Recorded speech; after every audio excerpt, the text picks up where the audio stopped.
Hello, everyone. This is JD Calderon. This is Indy Comics Explained. Yet again, I brought another fantastic group of independent comic book creators. So please hit like, hit subscribe, share out the video, let everybody know we're here. And without further ado, I got this guy here. What's up, Streamland? I am JD Rosario from Unstoppable Comics. Been making books since 2008, and I'm going to be hanging out with guys and maybe a lady tonight. Maybe I Possibly, she said she was having internet troubles. Okay. Who have been putting their money where their mouth is and making comic books. Okay, cool. And you know, Jay, what's up? I don't normally do this. Talk to me. But I do like the hat. Yeah, boy. I do like the hat. I have to say that I do like the hat. Yeah. Okay, very nice, very nice. Steve's all right in a couple days. That's right, and our co-host for the evening. Nice. I'm honored to be the co-host. I'm Timothy Fling from Earth Dog Studios. I'm very upset that I did not receive Jay's note from last night until just a few moments ago, or I'd have been on that show also. You could have been hanging with us, brother. Yeah, man. Thanks for bringing me out right after Jay. I know he's the big celebrity on this show. So. But I really appreciate the fact that you just took his spot. You said co-host. Right. Yeah. Not Coco. There's no ego. There's no ego here, bro. Here we go. That's it right there. All right. There's all love, Papa. Hey, man. Seriously, thanks for having me on the show, JD. It's one of my favorite shows to be on. Thank you, sir. Thank you. I'm the new co-host. It's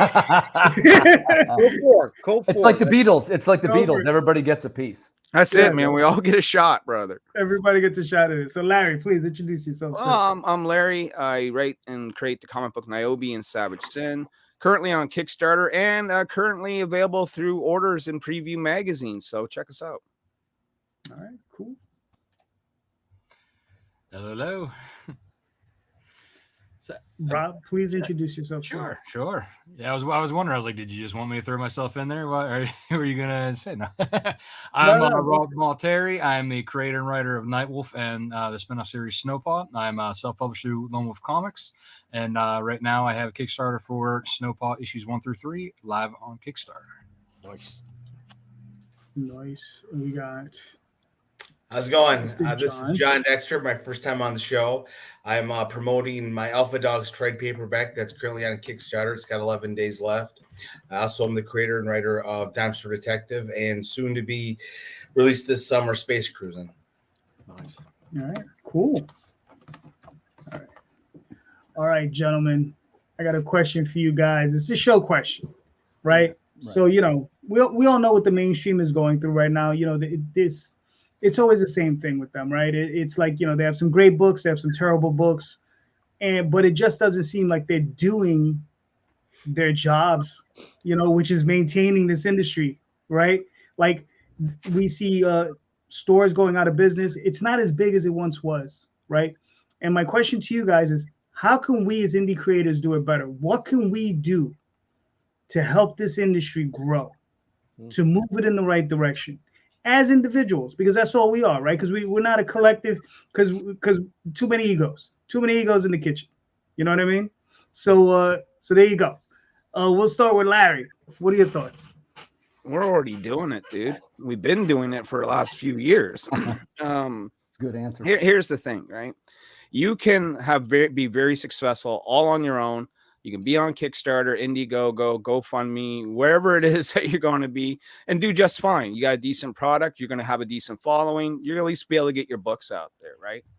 But to be in the mainstream, you got to be sold where mainstream comic books are sold if you want to even be a part in the sandbox, man. You know, so this goes, and you'll probably hear me bring up Antarctic Press a lot. But they are in shops. They've been around for 40 years. Tom Hutchinson, who's in the chat, his comic book Critter #1 just came out on shelves the other day, and Antarctic had to get a reorder of them. Nice. Okay, that's a good sign, you know. Niobe, my book, is available for pre-orders now and previews as well, right? So that's a whole new audience outside of the crowdfunding YouTube realm that's getting exposed to the books. Now, is it going to be an overnight change? No, man. But the more that we get out there, and I do believe it's a united front in the sense, because if we're underneath the same brand and the same label, now we have something that we're all fighting for, because the more successful that label becomes, and they've been quite successful, right? But I'm talking about now the next generation here.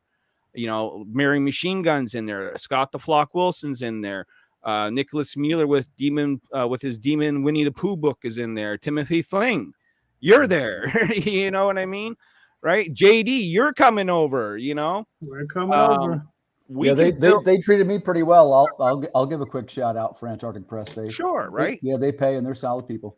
So, I mean, we can build, you know, everyone's always, I remember like when I first got into comic books, and people would always talk about, let's go band together and form the next Image Comics. And everyone was going to put their publishing company together, get all their buddies together, and they were going to make this big dent in the industry.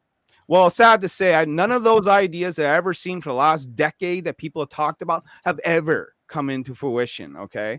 What is true is, though, that there's a label looking for talent and books right now that we can help elevate, and them elevate us. That's my answer. So Rome wasn't built in a night, but I think we are making a turn in mainstream. I think a lot more of our books are hitting mainstream. Scout Comics, even though they're not paying people right now, supposedly, has put out Kickstarter books. You know what I mean?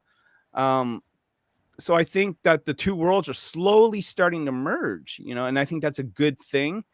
And we'll see what happens. You know, maybe we don't make a dent, but you can't make a dent unless if you're there, you know. True enough. All right. Well, somebody, I think, you know, took exception to what you said, so he showed up. Yeah. let me tell you why Larry is completely wrong. Yeah, well, this is like our show on a nightly basis. Tom, I haven't seen you in ages. I know, right? How's the lake? You spent a lot of time cleaning it out today. It's nice. It's nice now. Yeah, we're fishing and everything. Nice. For anybody who doesn't know, Tom owns a lake. Out there in Michigan. I don't know how we moved from walks around a lake to owns a lake, but you know, it's. I want to ride on the yacht. Yes.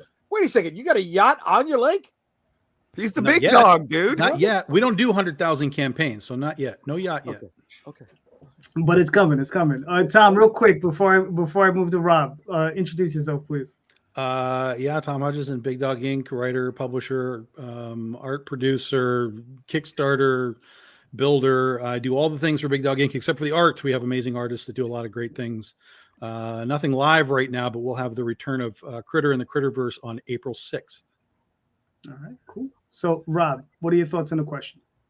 I mean, you know, as Larry said, that, like, you know, for the last couple of years, I've been saying too that, like, we're in like a golden age of like indies, whereas like the big, you know, two have been like fallen to the wayside because of their garbage stories. I mean, I'm not afraid to say it, because I used to be religiously going to my local comic book store and buying it religiously, and then continuously being disappointed. And then I'm like, got to the point where I'm like, all right, now I'm a father. I have to deal with my money in a better way. I'm not going to waste it on garbage, you know, that I'm going to go wipe my ass with, right?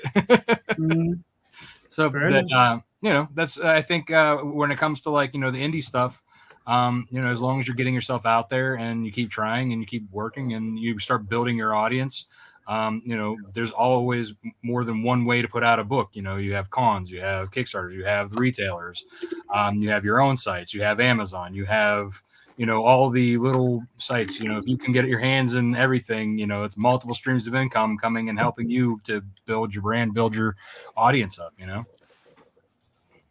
All right, cool. John, you have any thoughts? Yeah, sure. Kind of go off Larry and what Rob said. A lot of it has been the surge of Kickstarter comics is really because of the, you know, poor quality of what's out there right now in the mainstream. I've heard that Kickstarter comics is kind of the fourth biggest publication right now of indie comics after Marvel, DC, and Image. So, and I think COVID helped a lot too, because, you know, people couldn't send their stuff out there. Everybody was home. Everybody had money. So there's been a few reasons, I think, why Kickstarter has become kind of the go-to for us independent guys. So it's been growing I think it was growing. I mean, it was kind of big, then it kind of grew exponentially during COVID. So. All right, cool. Tom, what do you think? Did you hear the question?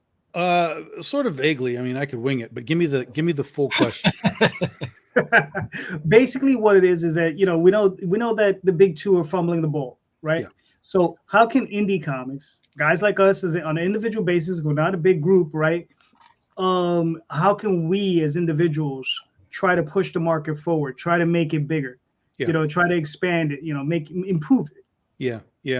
I mean, I always get weird when we talk about the market, right? Because the market is not the market. The market is a big pie of various markets, and each one kind of has its own rules and regulations and how you want to grow it or try to grow it or move into it or whatever.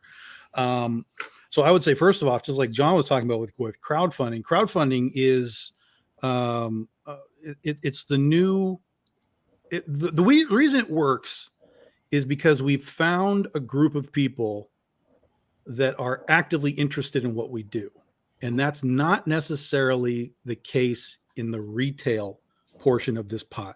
It's a much harder nut to crack to go into Diamond, Lunar, or whatever, get your stuff picked up by stores, and then have the store try and sell your stuff on the shelf. There's too many gateways, too many gatekeepers in the way between you and the customer. But with crowdfunding and Kickstarter in particular, there's an active monthly user base, and there's people on there that are just like, show me what you got, man. Like, show me what else there is out here. I don't care if it's Tom or Rob or Tim. Show me what you got. Now, we all, of course, have our own sort of followings that come to us when we say we've launched, here we are. But every time I do a campaign, because Kickstarter now will give you like the advanced analytics, and it'll tell you got 32 new people to you this campaign. So every time we do new campaigns, we're getting new people. And so I'm not doing any special marketing. There's no advertising for us. So people are just literally finding us, however that is happening. Well, but that advertising thing has now changed for you, Tom, right? Because now being in Antarctica, you do have advertising. You have advertising in previews, and you have advertising in other AP books. Sure, but like I just said, that's advertising to people that's a harder nut to crack. I'm not discounting it at all. It's an entirely possible that the fact that AP had been talking about us and Critter for the last 6 months, that we got that little. Well, I'm talking about going forward, bro. Like, no, I understand. I understand 100%. I'm an America book. But what I'm saying is, I don't actively advertise, right? Like, a lot of people do like Facebook ads, Google ads, whatever. Like, I don't do any of that stuff. The only thing I do is post to social media, which is primarily Facebook. And we have a sprinkling of stuff on like Twitter and Patreon and, other things. But we haven't really changed our advertising methodology in any capacity in years, and yet we still find growth without it. So crowdfunding works all by itself. If you then move into like what Larry's talking about, if you now move into, hey, we're also in the retail stores, like I'm with AP now. Now there's again another sprinkling of eyeballs that's going to find me there, and the hope is, of course, that you get the trickle down effect. Oh, what is this Critter book? I don't know what this is. Let me open it up. Oh, it's Tom Hutchison. Oh, it's whatever. It's the top of the funnel. That's the funnel. It's the top of the funnel. Let me see what this is.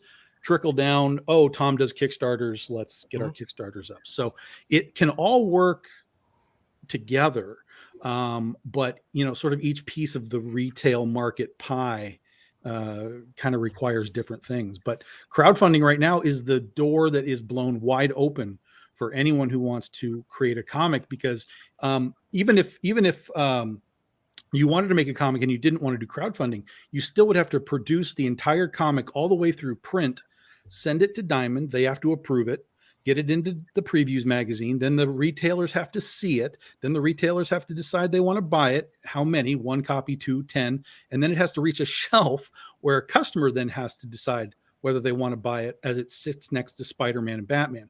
It's a much harder sell that direction than to just go, whoosh, Kickstarter has an active user base. Let me start there. True. Now, as a follow-up question, how is your TikTok market affecting your sales? Well, you'll have to ask Jay about that, because he's doing all the dances. I'm not doing the dances yet. Gotcha. The truffle shuffle, baby. Yeah, That's it. Jay is doing the dances. Right. You know, And should we even mention OnlyFans? I Hey, mean, you can hey, listen. hey. There's a guy on one of our Facebook groups. I can't think. He posts kind of in the same one all the time. He put his superhero comic on OnlyFans. So That's funny.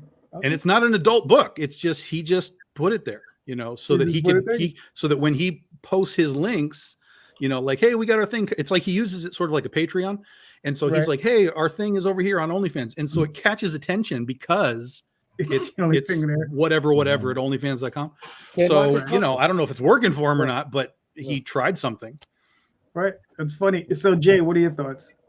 I said in the opening of the show, man, you know, we're the people who are putting our money where our mouth is, right? We're the pioneer spirit for today. We're the ones that are experimenting with whether it's new paper stock, right? New tchotchkes to put into your campaigns, new artists, new collaborators to work with, new methods of delivery, new methods of promotion. I mean, you still don't see people doing live streams like this other than the indie comic stuff, right? On a regular basis.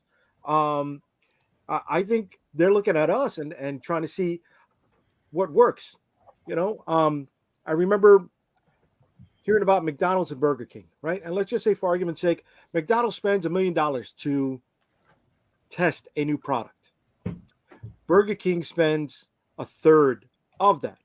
They let them do all the work, figure all that stuff out, so that way they're not wasting their money. They're looking at us to make sure they don't waste their money to see what kind of product is going to be, you know, trending in the market. I mean, you know, everybody knows right now. Bad girls are back, right? Bad girls sell with independent stuff. And that hasn't sold, you know, in the direct market like this since the 90s. But out here, it's flourishing. Are they going to start looking at this? I don't know. What other trends are they going to capitalize on? But they are definitely paying attention to us. A few weeks ago, I highlighted it.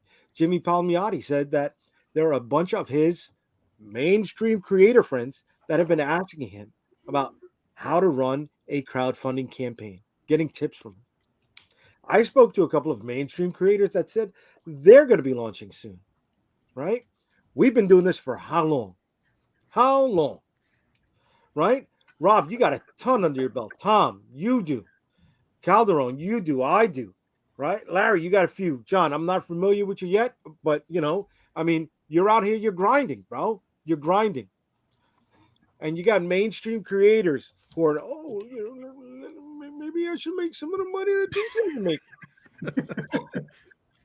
You know, they're fucking always move slower than the indie guys. Always. Always, man. Even creators. Yeah. You know, and the best part about it is we're not making comic books. Whether you want to call this a hobby or not, we're running a fucking business. Right? We're running small scale businesses. And I said this last night. We're spinning a ton of motherfucking plates. We are. And we're making it work continually. While working a full-time job. While working a full-time fucking job, brother. Hell yeah. I'm out here grinding every day, walking around the lake, you know. In the snow, uphill, riding his yacht both ways. Yeah. No, Rob, not just while working a full-time job, but while also raising a family, right? Yeah. Cultivating a relationship. Sure, yeah. Yes.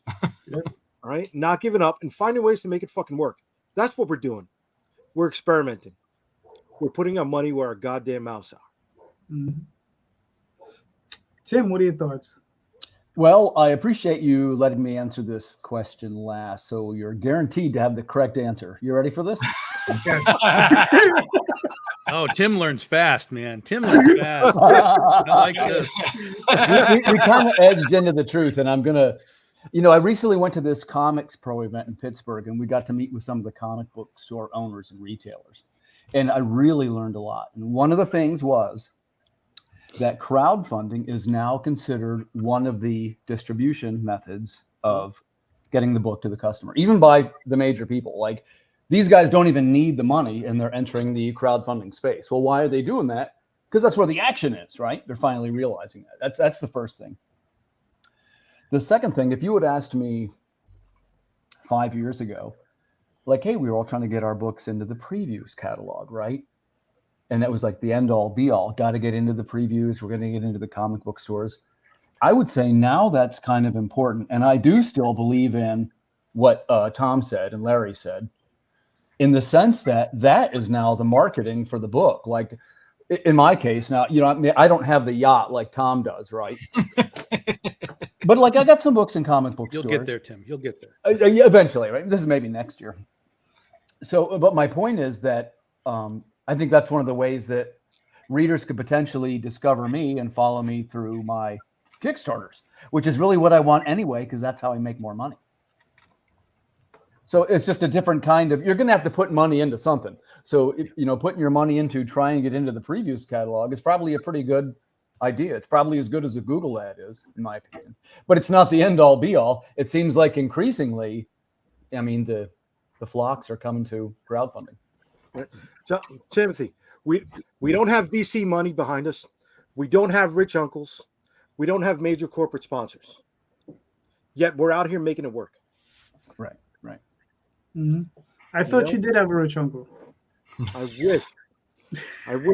wish I had, either a lake or multiple houses, at least for storage. But I don't have any of that, right? I got you guys. Next week, I'm going to start walking around my other lake. Nice. See? Now he's going to have his summer lake. This is just his winter lake. There you go. Yeah, I mean, I will tell you though, Jay, like you said something. You don't know. Whoa. Talk about Big Dog Inc. I'll tell you, like you were talking about, are they watching us? Of course they're watching us about the bad girl stuff. And there's proof. There's actually tangible proof. You can see that DC and Marvel specifically are allowing retailers to do more sexy versions of their characters for a retail exclusive, like a store exclusive. It may not be something that they're putting out like on their own through Diamond, but you're getting sexy girl covers for the Huntress and Black Canary and whatever. You ever have an retail stores? Art Germ recently just do a slew of like Catwoman covers that were pretty damn sexy. You know what I mean? Yeah. So they're looking at that and they're like, yeah, this clearly is fine, and as long as we can put some semblance of a firewall between us so that we're not producing it, even though we're producing it. Yeah, exactly. They're like, we don't have our name, but we have our name. Yeah, they can take that money and just kind of make it happen. So yeah, they're paying attention. They always are paying attention. Oh yeah. Yeah, it's well they can have our name as long as we have our sales too. Mm-hmm. It's like as long as they're making a buck off of it. And I think that has a lot to play into it, is that we to retailers have to prove that we can make the money, right? Because ultimately that's what it all boils down to. We don't make the retailers money, we're not any good to them. And I mean, and that's what we have to get down to.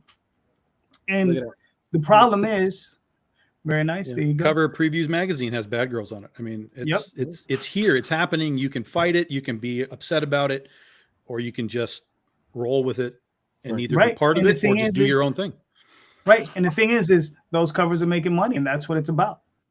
Yeah. And I always like to say, I don't think it's potentially it's not really a very new thing. Like there's always been sexy covers. It's not even really a comeback, is it? Like when was there not sexy covers? Yeah. There was in the 90s. Well, in 2014, I'll give them the education. In 2014, there was a cover released by a guy by the name of Milo Manera. Oh, sure, I remember it. Yeah, right. The Spider-Woman cover, right? Sure. So we had her rump in the air. Well, that caused a big sort of third wave feminism outcry. Okay, about sex appeal and objectification in comics, and this whole debate came up. And so both Marvel and DC really pulled back on that. Right. You see, because back before that, it was Milo Manera and a shit ton of J. Scott Campbell and Frank Cho. And you know what I mean? Just all the guys that can really do sexy. They really dialed that back. Every now and then they'll spice it out. You know what I mean? And they'll test and see. Sure. But that's been going on for 10 years now. This all goes back to like X-Men 97 and Rogue not looking as sexy as she did back in the day argument and all that sort of stuff. We don't see as much of Adam Hughes as we used to. Right. Adam Hughes was the premier sexy girl artist. And we don't. I mean, how many covers you see? I don't know if he's got just priced himself out of the market, You know, but what that we could are be fun. seeing is that they're slowly sort of coming back. The whole reason why I showed you that preview magazine cover is like, this is right on the magazine that you're giving to every retailer. Boom. You know what I mean? If you look at what Antarctic's doing right now, you know, JD brought it up. Bad Girls are back. They're pushing it. They call it the next generation of Bad Girls. They got me as the poster child. They got Tom. They got Max. They got Common America, Punchline from Matthew Weldon. You know what I mean? Like, and there's more coming. That's the thing. There's more coming. You know, I think we're just getting the ball, roll it with a push into comic books. And I think Kickstarter has a limited audience. I think people that go to Kickstarter know Kickstarter. When I look at my analytics, 60% of the backers are what we call power backers. That means these guys are coming to Kickstarter and buying multiple comics every month. This is just what it's like going to the comic book shop for them, right? When we're in comic book shops, Tom's book just had a reorder, maybe 2 reorders, right? So that is a whole new audience now that gets to check out Critter, right? And while we're not selling like Batman, we're still being present. You know, I walked in my comic book shop when Niobe was released and I was next to Batman. I took a picture of it. You know what I mean? And that's good. So people that come in for Batman, maybe they pick up what's beside it if it appeals to them, right? And maybe they'll come back for more. And the more we're there, the more visible we are, and the slightly bigger we will grow day by day. Yeah. And it was like I was saying, money. If we can prove that we can make money for the retailers, I think our situations will improve. All right. They want to know that you could sell tickets. Sure, exactly. Man. That's it. Tim, you're up, sir. Seeing as you took Jay's spot. Go ahead, baby. What do you want, an answer or a question? What do you want? Question, sir. Question. All right. So we sort of loosely tied in the comic book experience with crowdfunding, right? So my question is, okay, first of all, you said the word that's got to be profitable for the store, right? Of course. So my question to you is this: short of just giving them the books, what can we do to make it more profitable for the store? And usually this takes the form of some kind of merch or something like, oh, you send a signed poster, you do a signing at the store. So if you have that in your answer, give that too. But what can we do to make it more profitable for the store? Fair enough. Rob, what are your thoughts? I mean, you know, I think, you know, obviously 50% wholesale pricing, if you can afford that. I mean, really getting your books into retailers is more marketing in a sense, because really you're not making much off that $5 book. You know, if you're only selling to them for $2.50, so like what you're making, what 50 cents on that? They take all the risk, honestly, even at the $2.50, because the average customer doesn't necessarily walk into the shop looking for, like Larry said, they might discover it, which would be awesome, and you might even have like a raving fan, like somebody that works there, going, "Hey man, you got to check out Rob's book." If you're lucky, you'll have that, right? But if not, you're just a square in a sea of what? 400 squares. Yeah, I mean, I think also like educating them about your book like is a big step too. Like, you know, giving them, you know, a heads up, you know, kind of talking to them about the book, I think is a good, like a little bit of outreach, you know, to kind of really, you know, once they've read the book, once you've talked to them about the book, give them an idea, and, you know, how to kind of also talk to the, you know, they obviously have people, they know their usuals, right? You know, the people who got the subscription boxes that they put their stuff in every week, right? So you figure, okay, they want the Bad Girls, you know, from Tom and Larry. They want, you know, oh, we got the werewolf guys for me. You know, they got the, you know, the superheroes for JD, and, you know, I got the fantasy for, you know, JD and you know, and then you got the futurist post-apocalyptic stuff. You know what I mean? It's like, they know their crowd, they know who comes in, they know if it's a book perfect for their people and you can talk them into it, they'll be able to do the same to their, you know, and sell your books for you. Have you ever done, Rob, while we're on this subject, like you do retailer tiers in your Kickstarter, right? Yeah, definitely. Yeah, I do too. Yeah. And would it be fair to say they're roughly based on that 50% number you just mentioned? Yep. Yeah, mine are too. And then the third part of the question is, do you ever do a custom cover, like presented by AA Comics or whatever? I have offered before. I had no takers on a couple campaigns, so I dropped it. But I'm always open for that. Like, I mean, if anybody ever wants to do a custom cover, I always thought that said that McDonald comic shop that always does like their like kilt branded things. I thought that would have been perfect for like a Snowpaw book. Yeah, exactly. Sure. So I mean, I'm always open to doing custom covers for retailers. Just gotta work that out. All right, good answer. Hey, I'm not sure if we lost JD, so we'll go around in a circle. Yeah, I just sent them a message, find out what happened. Let's see. All right, let's keep it going. Go over to John. John, same question for you. So the first thing is, did you do a retailer tier in your Kickstarter? Not on this one, the graphic novel. I've done them in the past, but I know I never had any takers, so I didn't bother with the new one. I probably should have for the graphic novel, but I did not. I sell a lot, mostly local comic book stores. Usually nobody outside like a 3-hour range, because it's really not profitable for me to ship my comics. So I go to comic shops and talk to them. But I've had my most success when I offer consignment, and it's 35% instead of 50%. Those bigger retailers for comic stores are more apt to take me because nobody knows me from Adam. And I'll ask them if they'll put local creator, and I always sell a lot more whenever they put a little tab or something local there and do like 35% on the comics as a consignment. Have you ever done a custom cover for one of your retailers, like Triple? No. Like I said, I'm in about 9 comic book shops in my state of Michigan. So, gotcha. Okay, good answer. Hey, we'll move over to Tom. Tom, same thing. I know you do the retailer tier. Nope. You don't? Nope. Okay, well, first tell us why that is. Because I basically because you hate comics. For my Kickstarter career, for the most part, I had rejected the retail side of things, the retail market of things. Right. Everything that we did was designed to come through me. The funnel started here. That part I get. Yeah. And so we were redirecting all of our customer base to come back to us, to the source, right at the beginning. So now along the way, I've dealt with retail stores that wanted our stuff. A lot of comic shops were just like, well, we still want your books. And I'm like, I'll deal with you direct. That's no problem. What do you want? How many? Here's your, whatever. And they're like, yeah, cool. That's great. And so we still do that. We deal direct with a bunch of stores. And I've also done retail variant covers. Like if they just wanted their own cover, we've done that in the past as well, but it's all outside of Kickstarter. Kickstarter for me is very me to my consumer.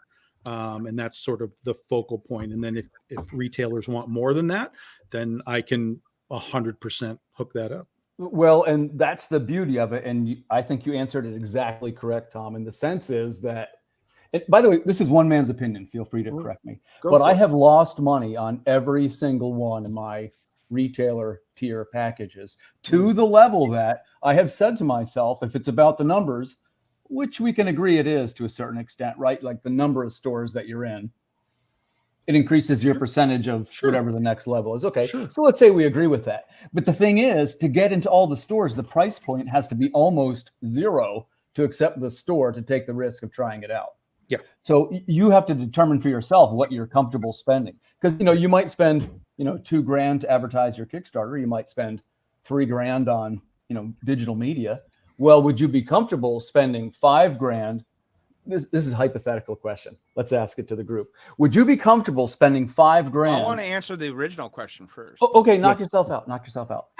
Well, the thing is we're already doing that, right? Like, I think the problem is that I'm seeing right now is limited mindset of having to do it yourself to be in stores. No, man, you don't have to do that. I mean, look, in the stores through a third party, am I getting as big of a cut? No, but the larger this grows, the more of a cut I will get. I'm in it for the long game, man. You know what I'm saying? The long game, right? And this is how you get out. You got to be, in my opinion, to really compete in the market, which is what this is all about, right? How do we answer Marvel and DC? Well, you got to be where Marvel and DC are sold, dudes.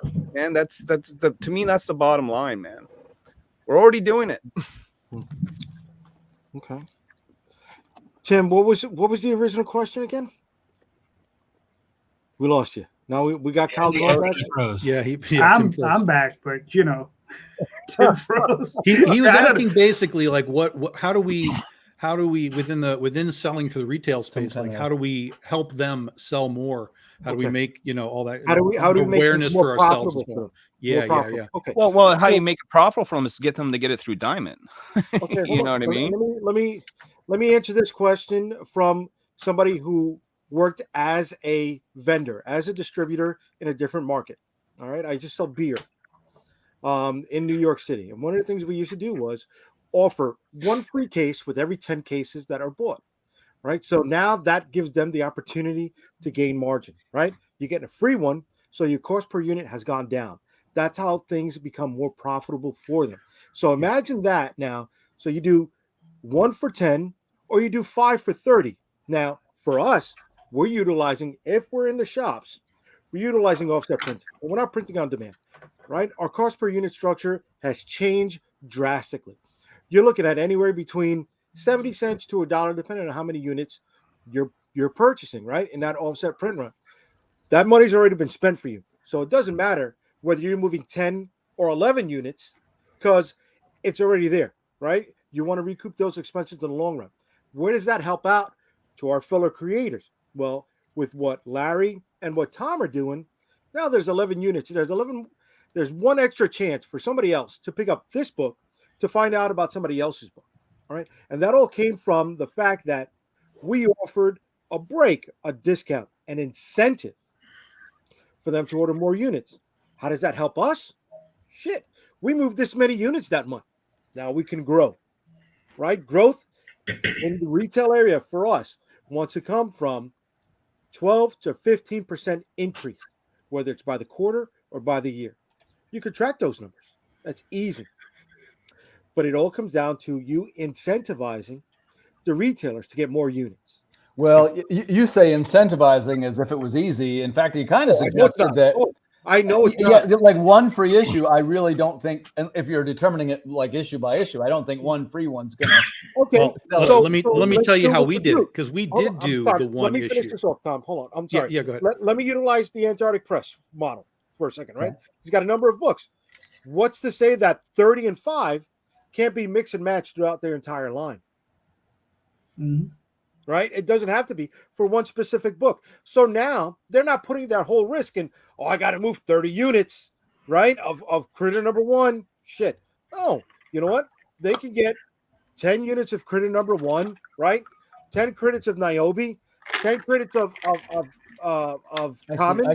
I see what you're saying. And then mix and match. So now those 5 free could be coming from any other of the titles in their catalog. So the rest of the team is benefiting from what's going on with the other sales. That's a totally different mindset than what we are used to in direct-to-consumer crowdfunding.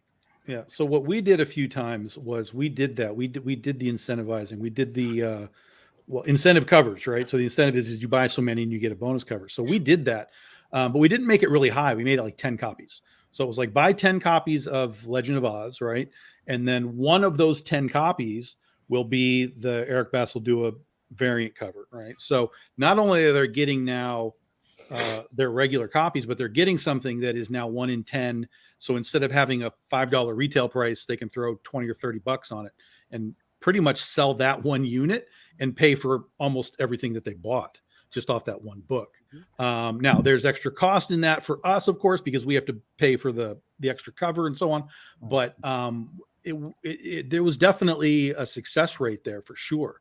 And I know that from working with Aspen used to do the same thing, but what they would do is once you reached the threshold, 1 in 10, 1 in 20, whatever it is, it's not that you got one copy, it's that it then opened up the ability to buy those extra copies, as many as you wanted, at a wholesale price.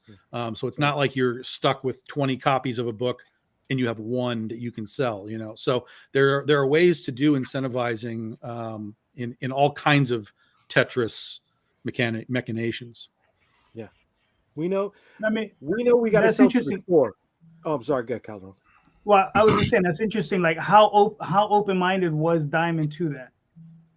I mean, did they were perfectly fine with it. All we had to do was make sure that because of the way that their system works, because we had A/B covers, right? Mm-hmm. So when since Diamond wouldn't let us separate them, like sell individually because they're dumb. They were like, well, if you're going to have AB covers, they have to come to us sorted AB, so that when their people were pulling books, they were just counting books and not looking for covers, right? So what they said was, that's fine, you can do that. We just need them coming in packs of 10, and then the 10th book is that extra cover. Like, it has to be in that pack of 10, because that way, if someone orders 10, we just grab a pack and we send it off to them. But they were fine with it. They were just like, this is just how it has to be. All right, cool. Tim, you had a follow-up question. Yeah, my thing was, the hard part is actually to get into the stores, right? So, and by the way, I'm grateful for the fine folks at Antarctic. And like, I do think it's a smart move, and I think it's a good deal for all creators, right? Mm-hmm. But really what we're trying to do is funnel them back to our stuff. So if you look at it like an advertising expense, how much would you be willing to put into it to get the return? And here's where I'm going with it. Would you spend $5,000, let's say, to pick a number, to get your book placed in, let's say, 300 comic book stores across the US? And of course, it still has to sell however it sells once it gets there. That's just to sort of get you in the door, let's say. Nice. John, let's start with John. What are your thoughts on that one? You're muted. Sorry, I coughed, so I had to mute me. Yeah, I'm a really small publisher, so yeah, I don't know how much budget I really have to do something like that. Probably not much, but because I've been doing the Kickstarter route since 2021. This is my 8th campaign, so still growing. But yeah, I don't know how much I would be willing to give up for that. Probably not a whole lot, because that'd probably blow my whole budget with something too monumental. Gotcha. Tom, what do you think? answer? Good answer. So I just need a clarification. Who am I paying $5,000 to, and where are my books going? What I'm trying to do is make the example of how much money you could lose if you were placing the books in the stores yourself without any cost. And we're backing our way into that. That'd be 2,500 copies.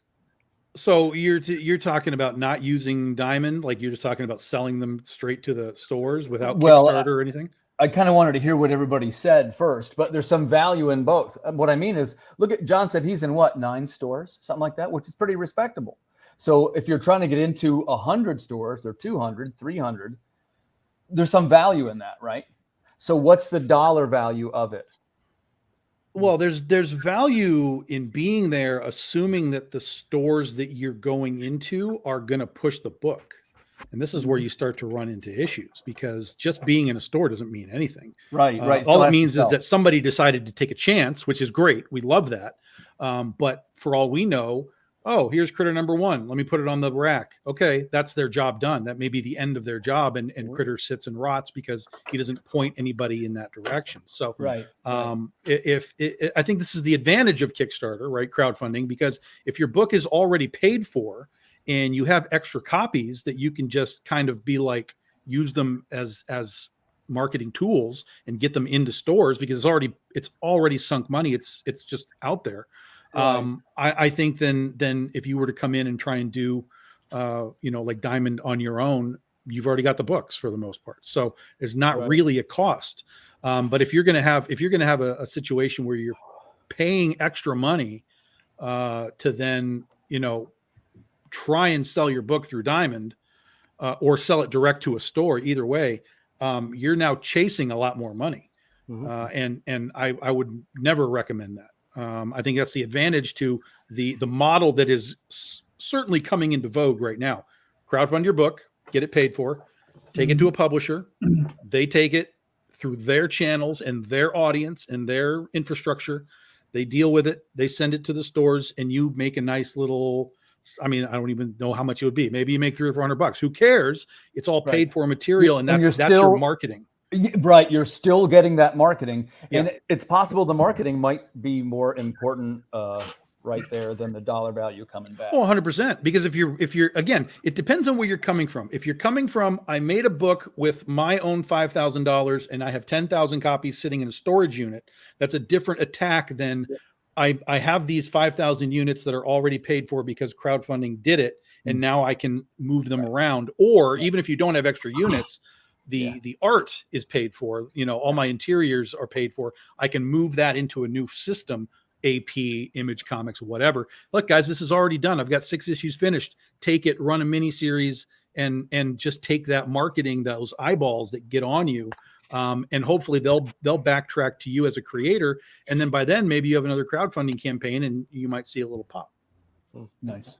Let's hear from the other guys too, as far as the dollar value of getting your books into the stores. Of course, sometimes it's a budgetary restriction, right? But say, Rob, would you pay a kind of fee, like a placement fee, let's just say it is, and the book still has to sell, as Tom mentioned, but would you think it'd be worth it to pay a fee to get your book into the stores? $5,000? No, I could use that and make another book. Good answer. And quite frankly, I'd rather get another book out than that. Yeah. And in fairness, you have the crowdfunding model. You got that locked down pretty well. Yeah, I mean that's just it. Like for me, like if the faster I can get my books out, in my opinion, the better. And if I have the $5,000 waiting to do something with, it's going to be putting another book out. You know what I mean? Like I'm just going to keep moving until I get through my story arcs. And then that gives me the potential that I could do something with AP or another publisher or whatever to be in. So really, what's the smart play? What's the better business decision? You know, that's 5,000, get another book out, finish that story arc. My turn. Mm-hmm. Can I go now? Yeah. How about this? Yeah. I got a follow-up question. Oh, well, hold on, Tim. I get the answer. It's hard to tell who we. Yeah. No, I wouldn't pay nothing and I don't pay anything to have my books in stores, and yet they are still there. You know, do I get as big of a cut? No, right? Like if I had made individual deals with individual stores, and potentially I would get more money that way. Maybe if I had all those connections and that big web to get in all these retailers. But I think Tom nailed it, right? It's what what a lot of us refer to as the Brian Pulido method, to be honest with you, which is you crowdfund your book, you get it made, and then you take the work that you've already bought and paid for, and now you go with a publisher and you use their infrastructure to get that book out there. If you were to go to Diamond on your own, guess what?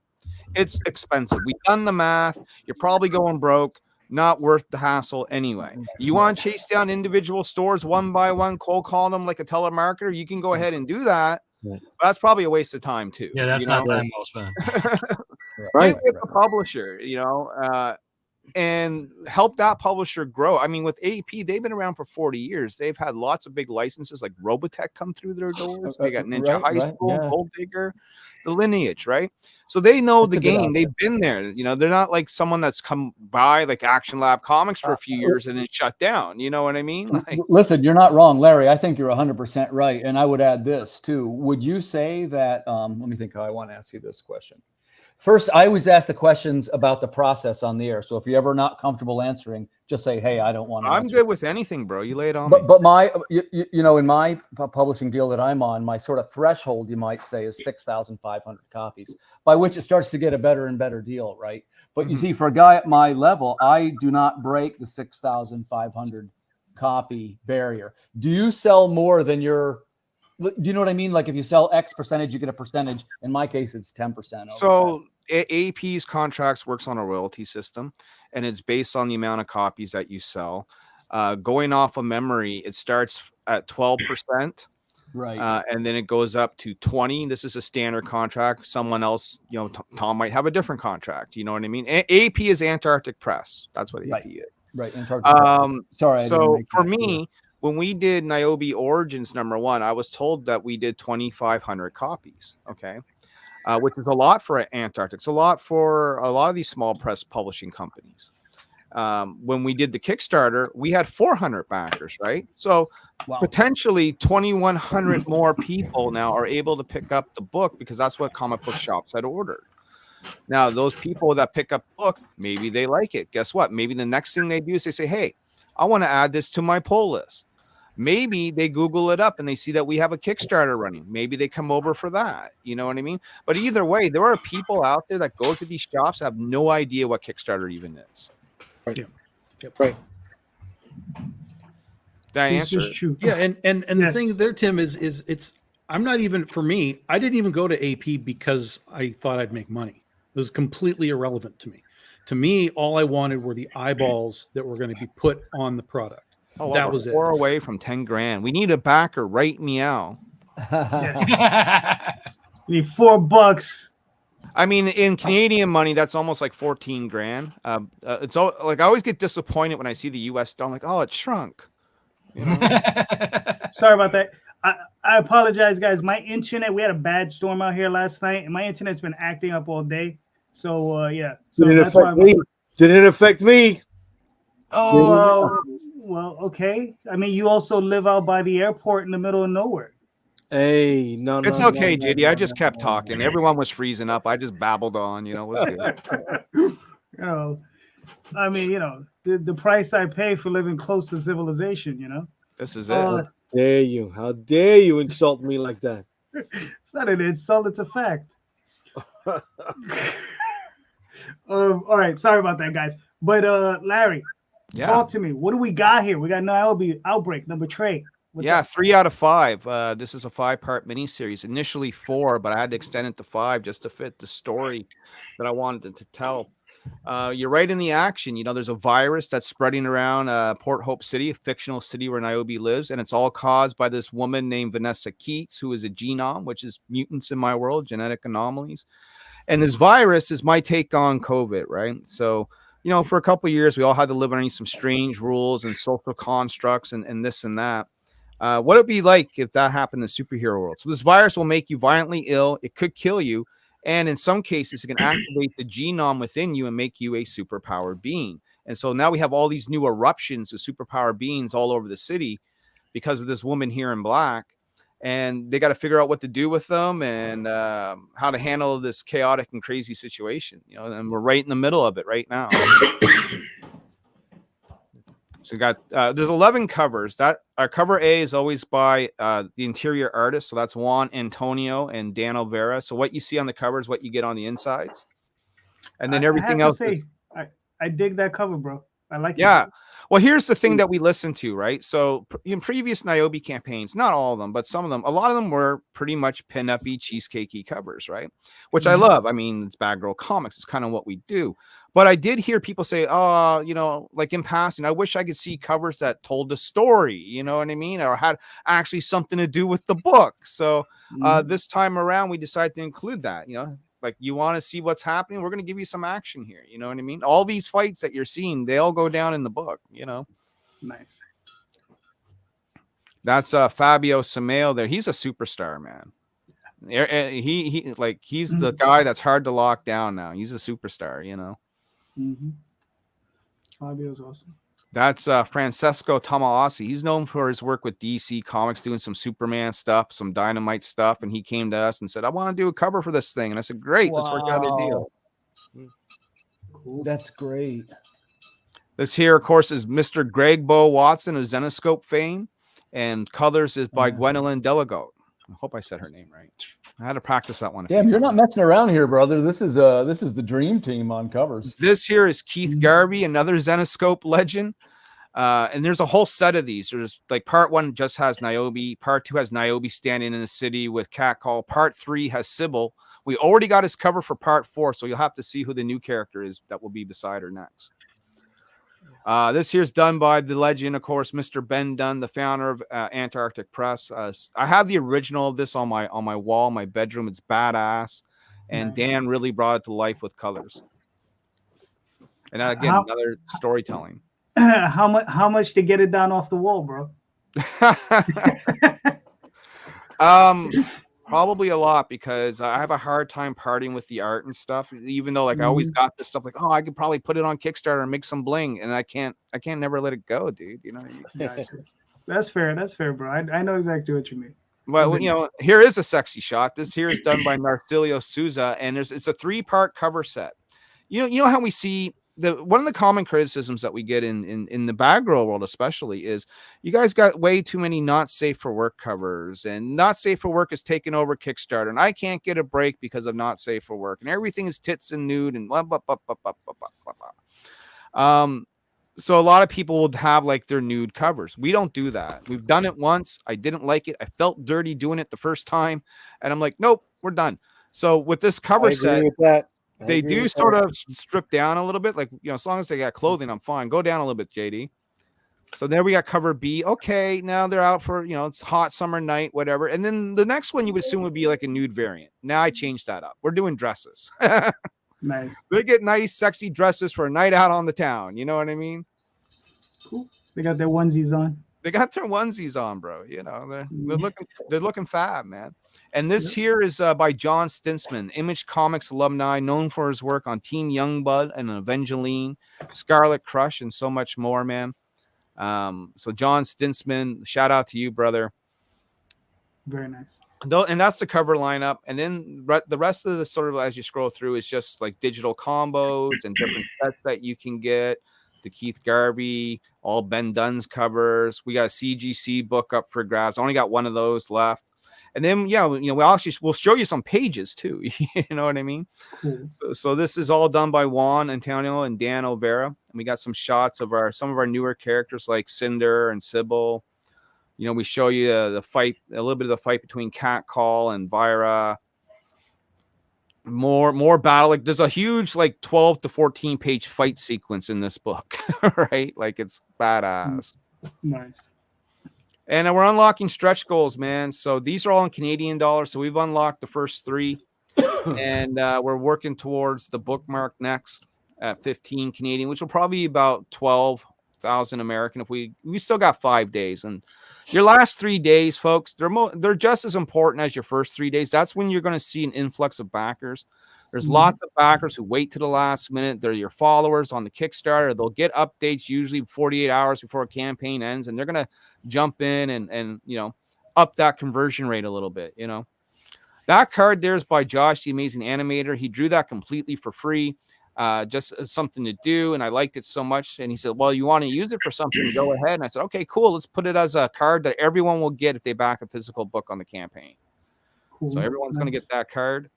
And then there's add-ons, man. Add-ons galore. So if you missed out on Niobe, you're looking for a variant that maybe you didn't get a chance to grab on a previous Kickstarter. It's your first time sort of coming in. There's something here for everyone. All the relevant issues are there. Lots of great different variant covers to choose from. And, our other properties too. Like, we got Savage Sin, as you'll see as you go through it. We got the cosplay set from Greg Ball Watson. There's only 10 sets of those left. Niobe Penguina, that's the crossover I did with Mr. Ben Dunn. That was a lot of fun, part of the Superverse. You want to binge Niobe? We got Niobe the trade paperback, man, you guys can pick up. And then you guys talked about fantasy comics. I do one too. It's called Savage Sin. It's my love letter to all things like Red Sonja and Dungeons and Dragons and Tarna from Heavy Metal, sort of wrapped up in one. And we'll be working on number 2 of that. That's sort of like the next project, man. And and just some photos of people getting their loot and notes on the creative team and all the good stuff, man. Right, Niobe cool. Outbreak number 3. 5 days left. The time is now. Time is now, definitely. Spring ahead with Niobe. Yeah.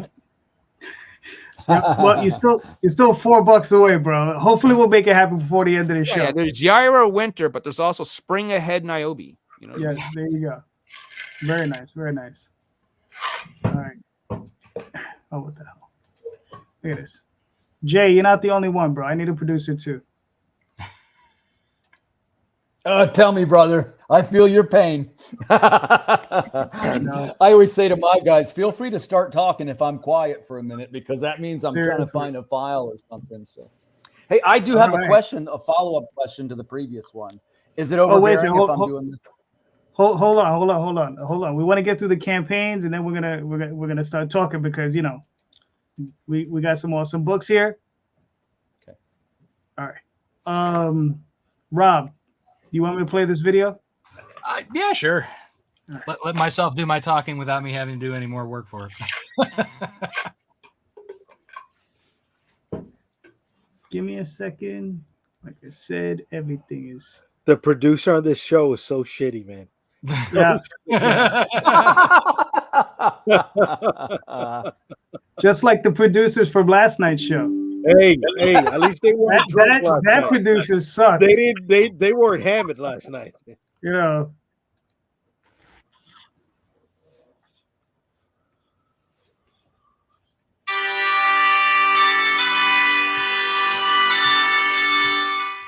19th century Scotland, a fierce heroine with an adventurous spirit nearly gives in to the social expectations of her time. But a trite fairy tale ending is not meant to be as Cyrilla McKinley discovers her werewolf lineage.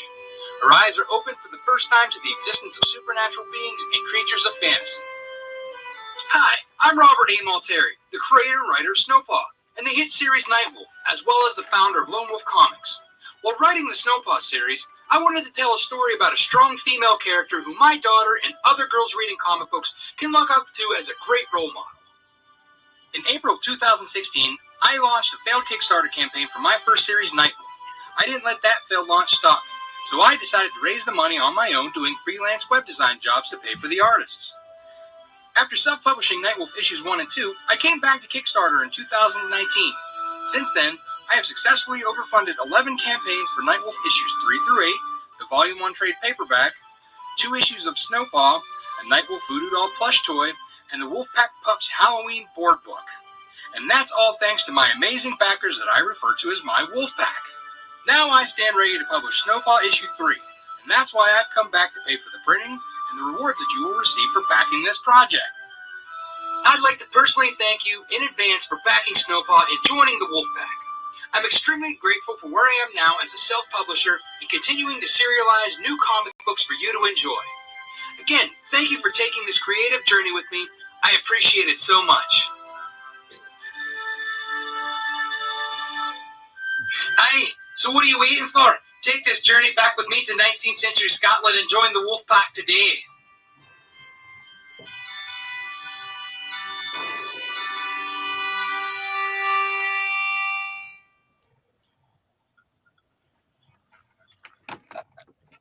I like your kilt, sir. Rob, you're the fucking man for doing something like that, Rob. Let me tell you.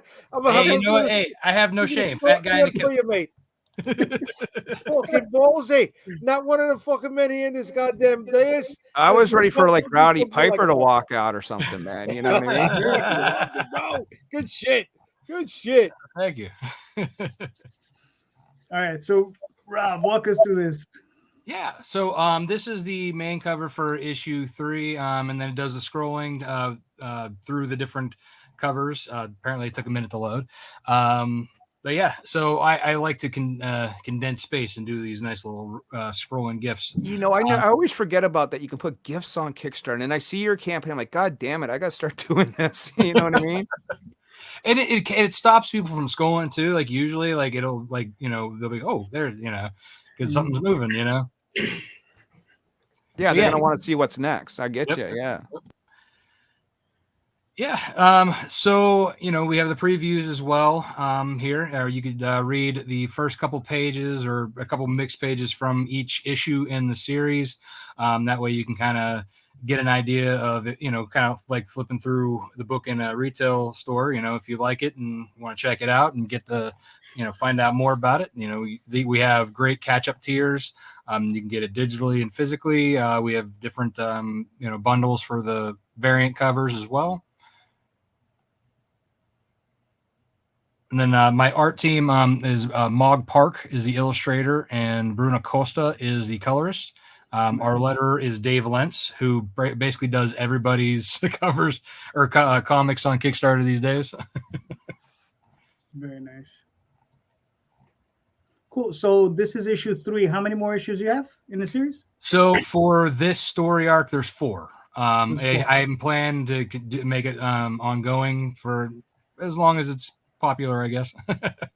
But yeah, no, I originally did this one as a 4-part series just to kind of like dip my toes in with it since it is a spinoff. And with Nightwolf is a 12-story arc. That one was a lot longer, and both series I plan on continuing on because my Wolfpack have been just eating them up. Gotcha. Nice. And yeah, we have the pictures of the people with their rewards and all the social media stuff as well. Wolfpack. Cool. You saw earlier there was that print by Daphne. Everybody who backs by the end of tomorrow night will get that either physically or digitally, depending on their reward tier. So that's a free bonus. Cool. Very nice.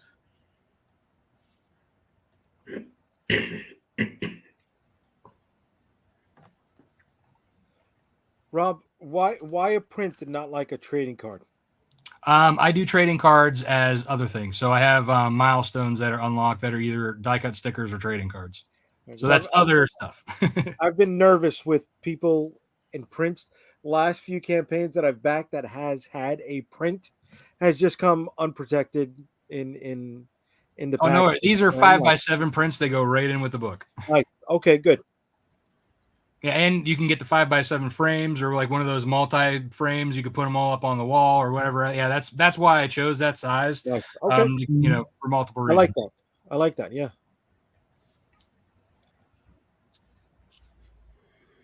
Very nice. So I mean, so this is issue 3. When do you expect to have issue 4? Like, when do you have an idea? Do you have an idea of when the next one might come out? I'm hoping between the next 6 months or so. That also depends on Mog's schedule because she is highly in demand and pretty busy.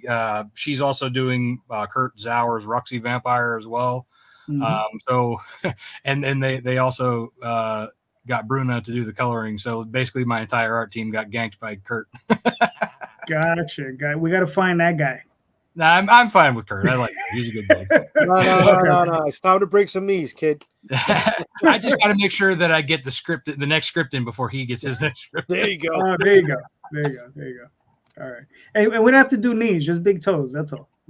How many plushes do you have left over? I think I got about I ordered 500. I think I have about 300 left. Okay. Gotcha. These are cool. So how do you do the mystery box?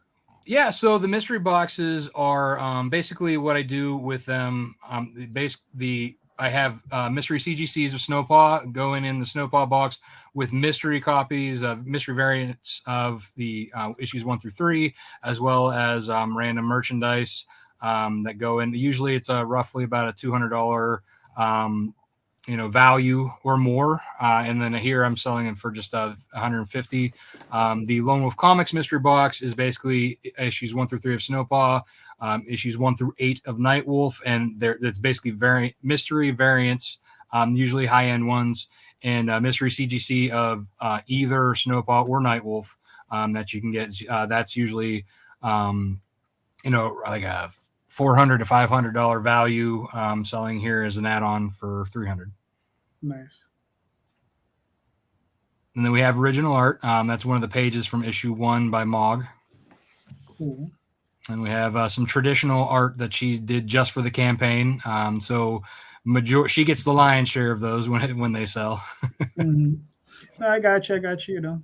Yeah, and then that's the Chris Williams variant cover. That's up for grabs as well for that pencil drawing. Very nice. And the team. Who's this guy? That's that ugly mug. this Mog. All right, Bruna. Okay, cool. I think so. I think from now on you should have your image wearing the kilt.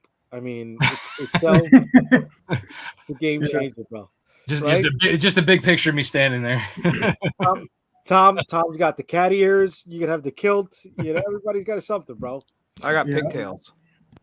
No, you don't. Got the pigtail. You barely have hair. Shut up. If you're gonna have pigtails, you got to have pigtails. As somebody mentioned earlier, you got to grow the hair. As always. Nice. All right, so you got 3 days left. I mean, I think you made your goal. You're doing well. So I mean, you'll probably hit 15K by the end of it. Yeah, I think so. With the last couple of days, that last push, we have one stretch goal unlocked. We're very close to the second one.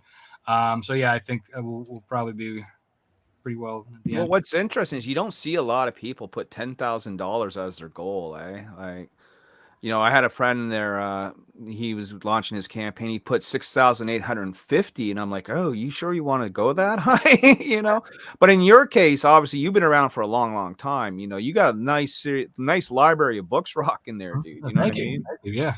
I so it ever since my first trade came out, I've been going with 10, just because one. That's where I know like a lot of my cost comes around between like the actual like the book production and printing and all the tchotchkes and stuff.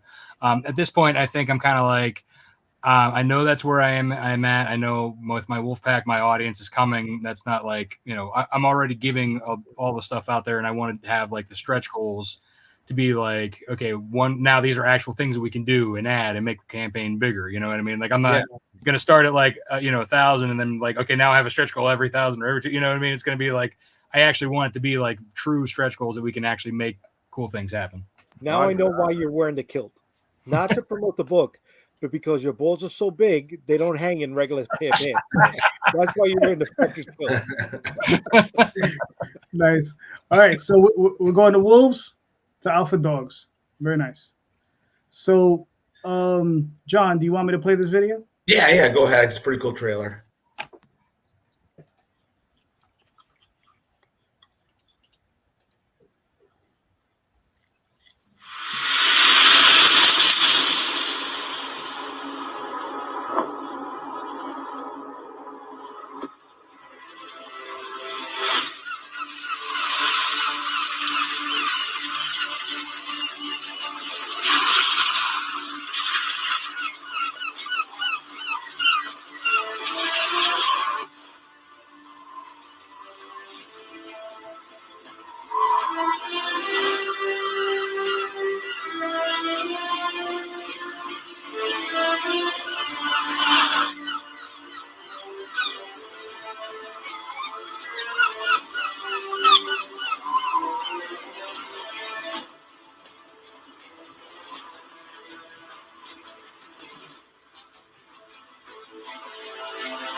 Nice. What program did you use to make that trailer? Yeah, I love it. I had my production team called Stone Tower Studios. They put together their trailer. I had done a cold call back in 2021 on Facebook, writers looking for artists, and they had answered the call, and their stuff was so much better than everybody else's that I jumped at the chance. They're in Argentina. They do the artwork, lettering, do my covers, most of them, and so yeah, they're fantastic. They're kind of so Alpha, like it says here, you've done 8. You created 8 Kickstarters. So is Alpha Dogs part of an ongoing series, or is this something brand new from you? No, this is the trade. This is the collected 4 series. I'm sorry, 4 issues, and plus to incentivize backers that have already backed the 4 issues, I put an all new bonus story in there. So very nice. Yeah. Cool. So this is the first volume of it, and we had lived in this town that had outlawed pit bulls, and we had a pit bull mix ourselves. So we either had the choice to move or get rid of the dog, and so of course we moved. And a friend of mine a few years later had said, "Man, I just watched the Westminster Dog Show. You should," and he knew I wrote comic books. "You should write a comic book about dogs with superpowers." And at first I thought that's the stupidest idea I'd ever heard. And then I recalled the incident of us moving. And so that was kind of the genesis to create this character, Buck, who's feared by the public because of his breeding size, but actually has a huge heart. Him and his owner and this older, kind of grumpier pit bull are on the run for mercenaries that are attempting to kidnap the dogs to possess their powers. They can heal from any wound. They're smart enough to understand human speech, and they have a heightened strength. Nice. And then after living for years with their dogs on the run and living a very isolated life, lonely, their owner gets manipulated by this guy who's a fellow bioengineer to divulge the secrets of her dog's abilities. But Little does she know, he already knows of the dog's powers and has created this formula that once in possession of their dogs, he can create his own dogs with their own distinct powers. What age range would you say this is for? I would say 13 and onward. You know, it's a little graphic. Obviously, it opens up with the mystery of this dog, Buck, the main character, seemingly shot up on this beach, but there's no swearing, you know. I mean, maybe just like a few swear words, nothing graphic. But the worst part is, you know, the violence of the dog getting shot, but of course he can heal. So can I be the bad influence sitting on your shoulder right now? Sure. Like you have the devil and the angel, right? Well, right now there's two devils on your shoulder, okay? And both of them are saying, have you ever considered submitting this for publication? Yeah, I do want to. I haven't, like I said, I've been writing since forever, and then in 2021 I wrote Alpha Dogs 1, barely got it funded. In 2002 I did issue 2, and then everything kind of took off. And last year is when I really started hitting Comic Cons. But yeah, I'm actually talking to a small publisher right now. I don't know what I want to do. I kind of wouldn't mind picking the brain of, you know, some people that are already established. Okay. Well, I think, you know, you have a trade paperback, which means you have I'm assuming then a complete story arc, right? Correct. Yeah. Okay, so I've got 2 right now. I've got Dime Detective, which you can see as well. That's 8 issues in all. And that's a fantastic story too. It's totally different. It's a supernatural crime noir. But then this, which is going to be hopefully there's going to be about 6 volumes when it's all said and done. Well, I can tell you from personal experience that if you want to submit to Antarctic, I guarantee you Ben Dunn would look at this and probably like it. They're looking for completed work, so at least a full story arc, which you have. Yeah. Right. So, you know, one of your options, and it doesn't have to be the only option, but one of your options is I would submit this over to Ben, see if they have an interest in this, and then you can get this also circulating on comic book shelves, my brother. You know what I'm saying? Yeah. It's definitely so. I mean, it's just me doing this, so it gets overwhelming. It doesn't have to be anymore. That's the beautiful thing now, you know. Like we have so many resources now that I didn't have 10 years ago. You know, how do I write a script? Well, there was no YouTube shows talking about that. How do I put together a Kickstarter? There was no YouTube shows talking about that. There was none of that at that time, right? How to sort of pioneer into that stuff and look up everything online. Now we're in an age where we all can get together just like this, right? And start throwing out the ideas like, oh, that sounds cool, or that would work for me, or I like what you did on that Kickstarter. And it's just build, like Bob the Builder, you know? Yeah. Yo, Larry. So how much has Ben paying you? I get 20% because you're selling that high. You know?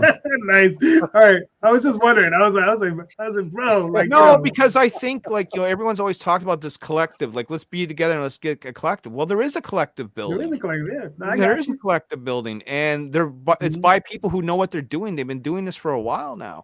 So why not, if you have completed work, submit it in and try and get it on shelves? It doesn't have to be Antarctic. I'm biased because I'm with them. You know, there's a couple of guys on this panel that might even feel the same way, but at the same time, there's other options, but this is definitely an option, you know? Yeah. Because you got something that's looking pretty cool here, you know?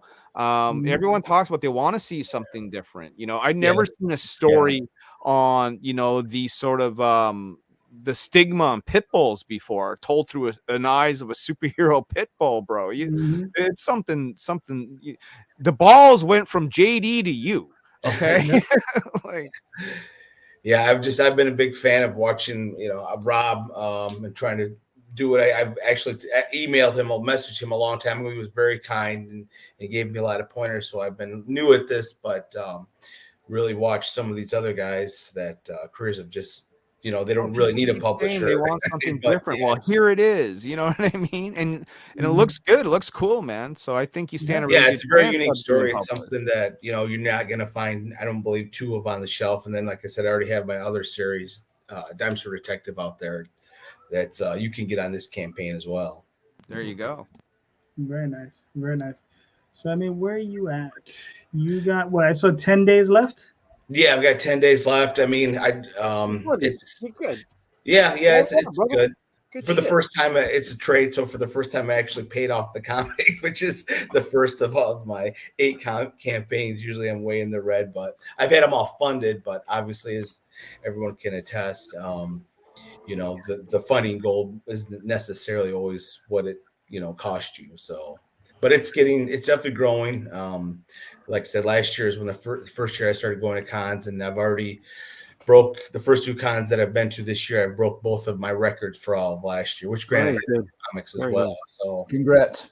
Yeah, I remember actually listening to Rob talk a long time ago. He was at a comic con and he's sold 100 comics, and I just thought that was like, oh my God, I'd never come close to that. And this year, my first 2 cons, I sold 115 to 119. So I was pretty ecstatic about that when it seemed so unattainable last year.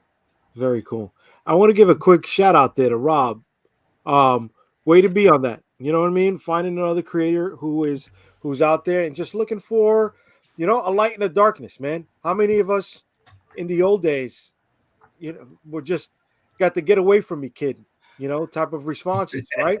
That's something else that we're doing that wasn't done before. And we don't have to carry you across the finish line. We can't carry you across the finish line, right? But we can at least point the direction, man. Yeah, we could share our experiences and our tricks. Yeah. Yeah, you were really kind. You wrote a long response to all the things you've done. You didn't know me from Adam, so I never got to say it in person, but I do appreciate it. No, you're very welcome, man. I mean, I'm always open. I'm an open book, man. Like if anybody ever want to ask me anything or reach out to me, email me, I have no problem. Heck, do a video chat. Like $12,000 from your funding campaign to Notice that was a quick laugh. All right. Let's see.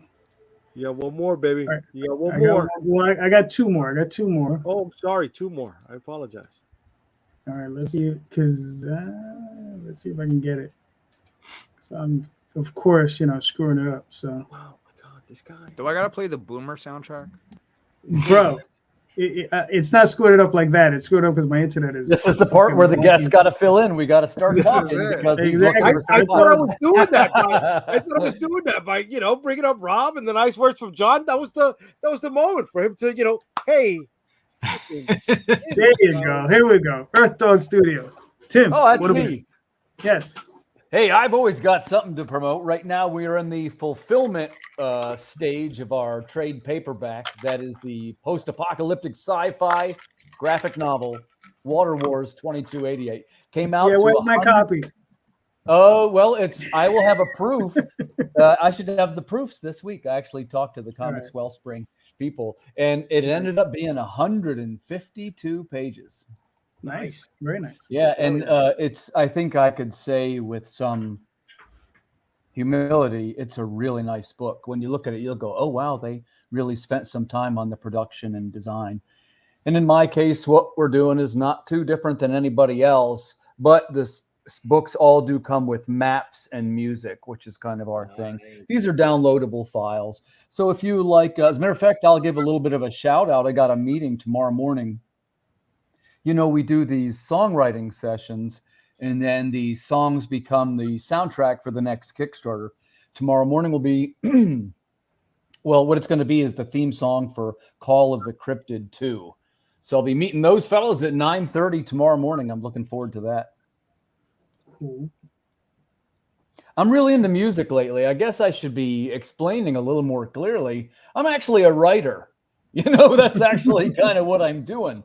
But I get myself engrossed in making these theme songs, and I have a passion for it. And it's the part that we do that's a little different, too. Like, it's not me hiring somebody. Like, we write these songs, and, they're pretty good. If you hear them, you'll say, oh, it was actually pretty good.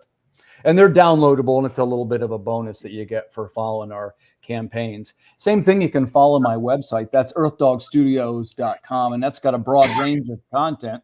Most notably, I got the live feed on there for the Creative Cranium podcast, which is a podcast on Friday nights at 10 o'clock Eastern that helps creators learn how to do things. And, man, a lot of the great folks in this room have been on that show. There you go there. We talk about all kind of crazy stuff on there. And honestly, I can't even believe that's happening. I'm kind of surprised by the whole thing. But life's a journey, man. You just go with it. So here we are, 55 episodes in, having represented something like 160 independent creators on that show. Nice. At least you keep count. If you would have asked me how many, I'd be like, I don't know. Very cool. Mine's pretty easy because I always try and book 4, and once you get past 40, there's 160. But people always drop out, so you just have to like notch backward. Then you get your number. Yeah, gotcha. All right, man. It looks awesome. I mean, so when do you expect your next campaign to drop? Well, I have 2 this year. I'm not ready to reveal anything just yet, but I always want to try things that are different. And this year is going to be the Water Wars trade is pretty much done. Although the stories stay in production, I'm not going to make another story for that this year.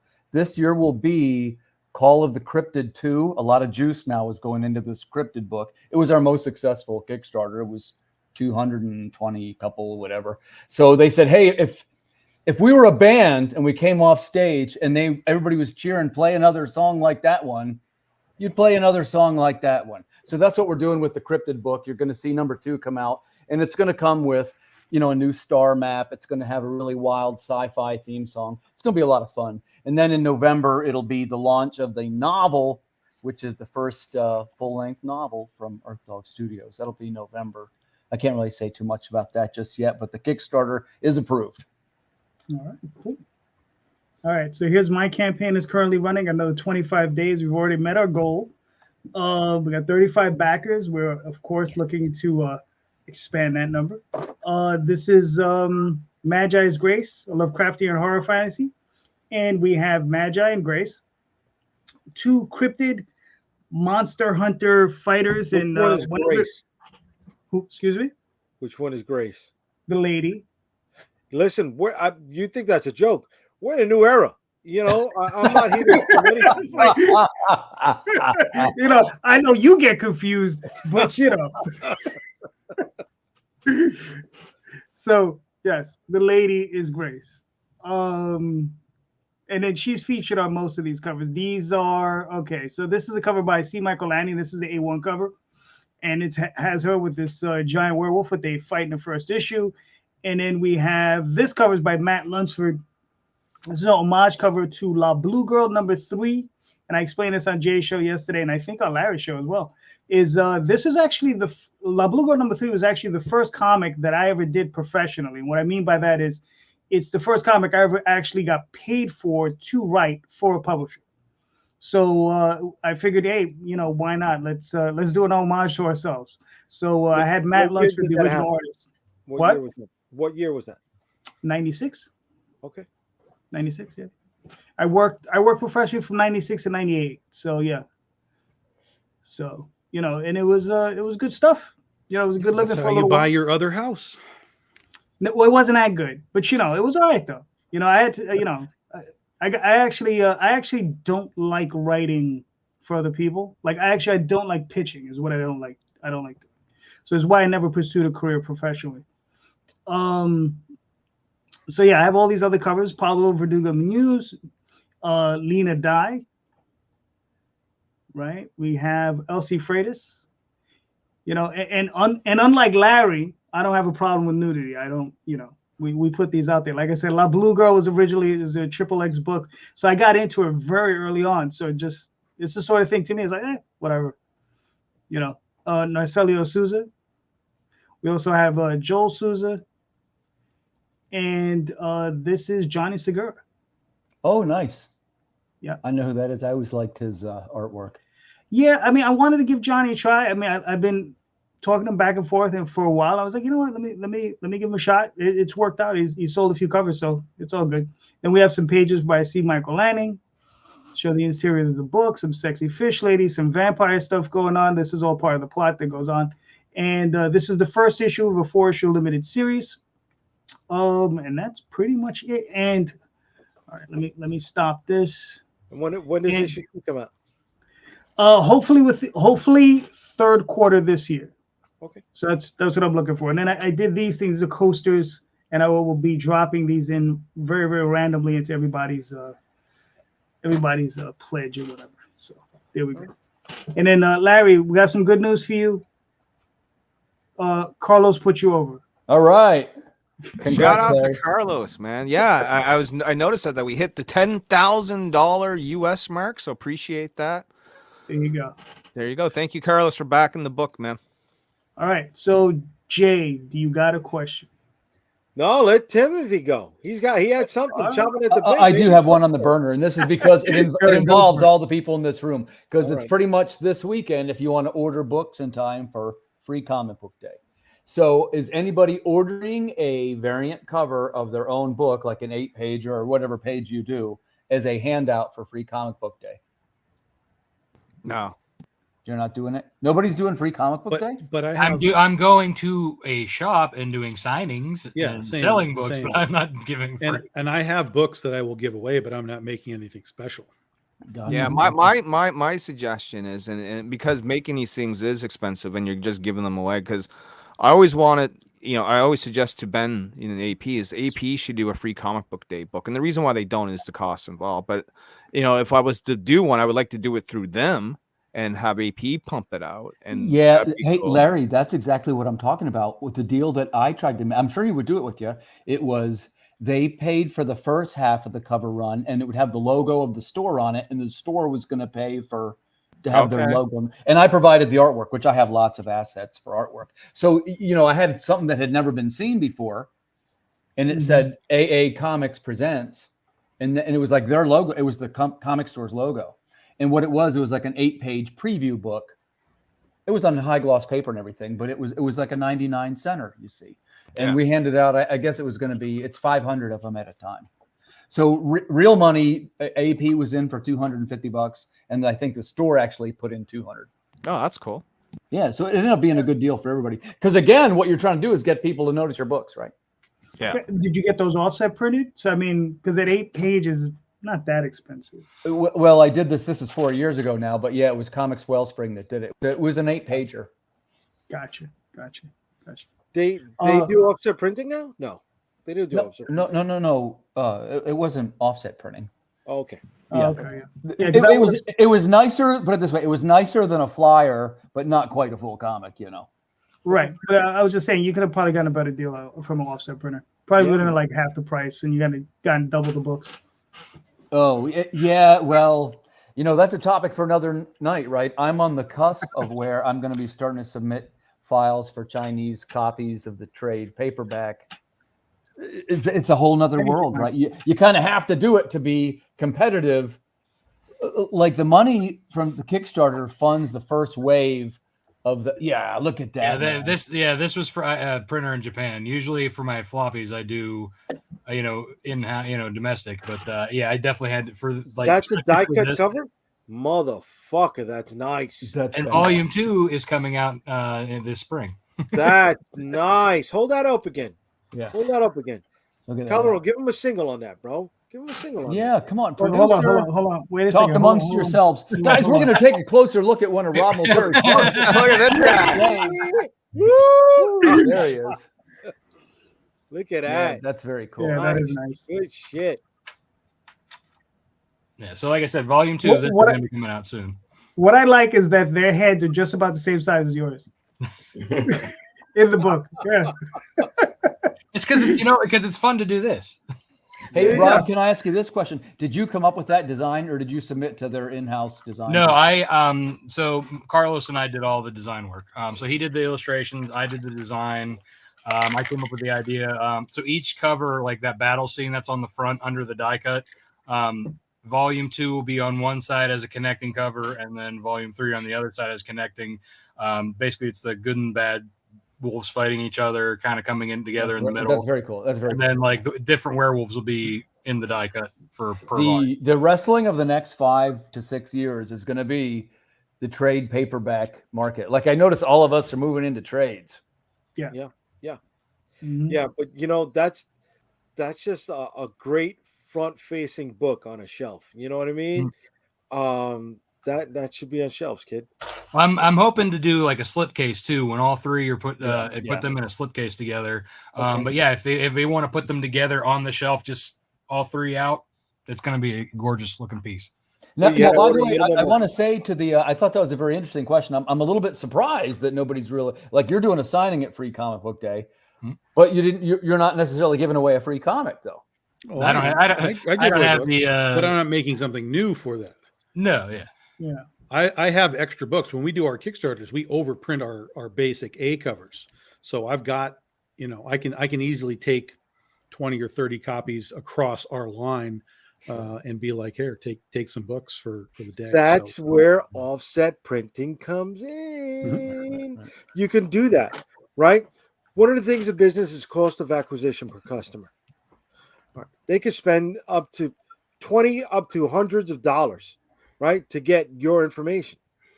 Wouldn't you rather spend 72 cents to $1 to get somebody to give you the email because you gave them a book for free? All right. How about another thing? You're doing a panel at a convention. You got offset printed books.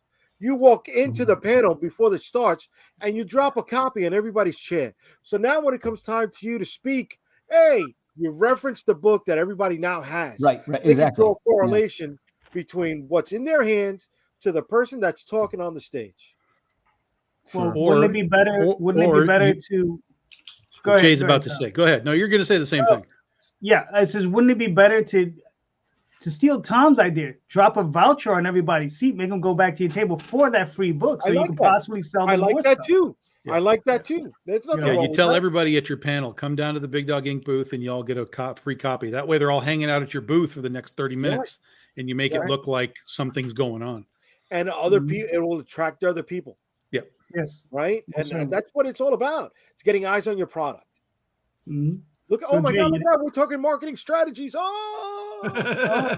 So Jay, your next question, bro. I'm all right. Earlier today we were talking about you brought up, the $5,000 buy-in concept, right? Yeah. All right. But by the way, again, I got to say, I'm astonished that nobody took that deal. Let me tell you why. Myself, as a comic book writer, I'm incredibly wealthy. I'm sure the same thing applies to most of you guys.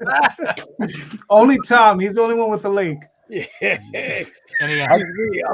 I go fishing with dollar bills, man. I mean, just well then, Tom, you know what I'm saying. Money is ultimately meaningless. So, but I would say, if somebody said to you something like, I talked to Rob about this the other night because marketing is something I'm very interested in, and we all try different things at conventions to get our products noticed. And one of them is that the unconventional guy tends to stick out a little bit. And these are things like, and I know it sounds like I'm being corny, but like a billboard. Would any of you guys consider renting a space on a billboard for a month alongside a major highway? I know people that have done it. But, yeah, me too. They couldn't even tell me if it mattered.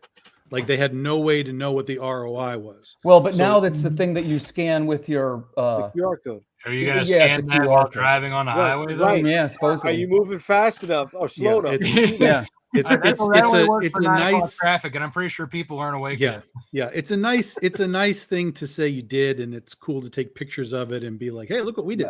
Right. Sure. I would never go near that. Never. Well, and I'm just trying to give you an example of something unconventional. And I totally agree. And the thing, and to even piggyback beyond that is when you're talking about product placement, like if someone's going to tell me, hey, Tom, $5,000, give me the product, and I'm going to get you into X, Y, and Z places, right? It matters what X, Y, and Z places are. If you're going to tell me you're going to put me in Walmart and Michael's and Target or whatever, right? I have to understand where it's going, what's happening there, and if there's anyone at those X, Y, and Z places that are actually going to talk about the fact that my product is there, because it can just sit on a shelf and rot forever. I mean, that happened with Walmart.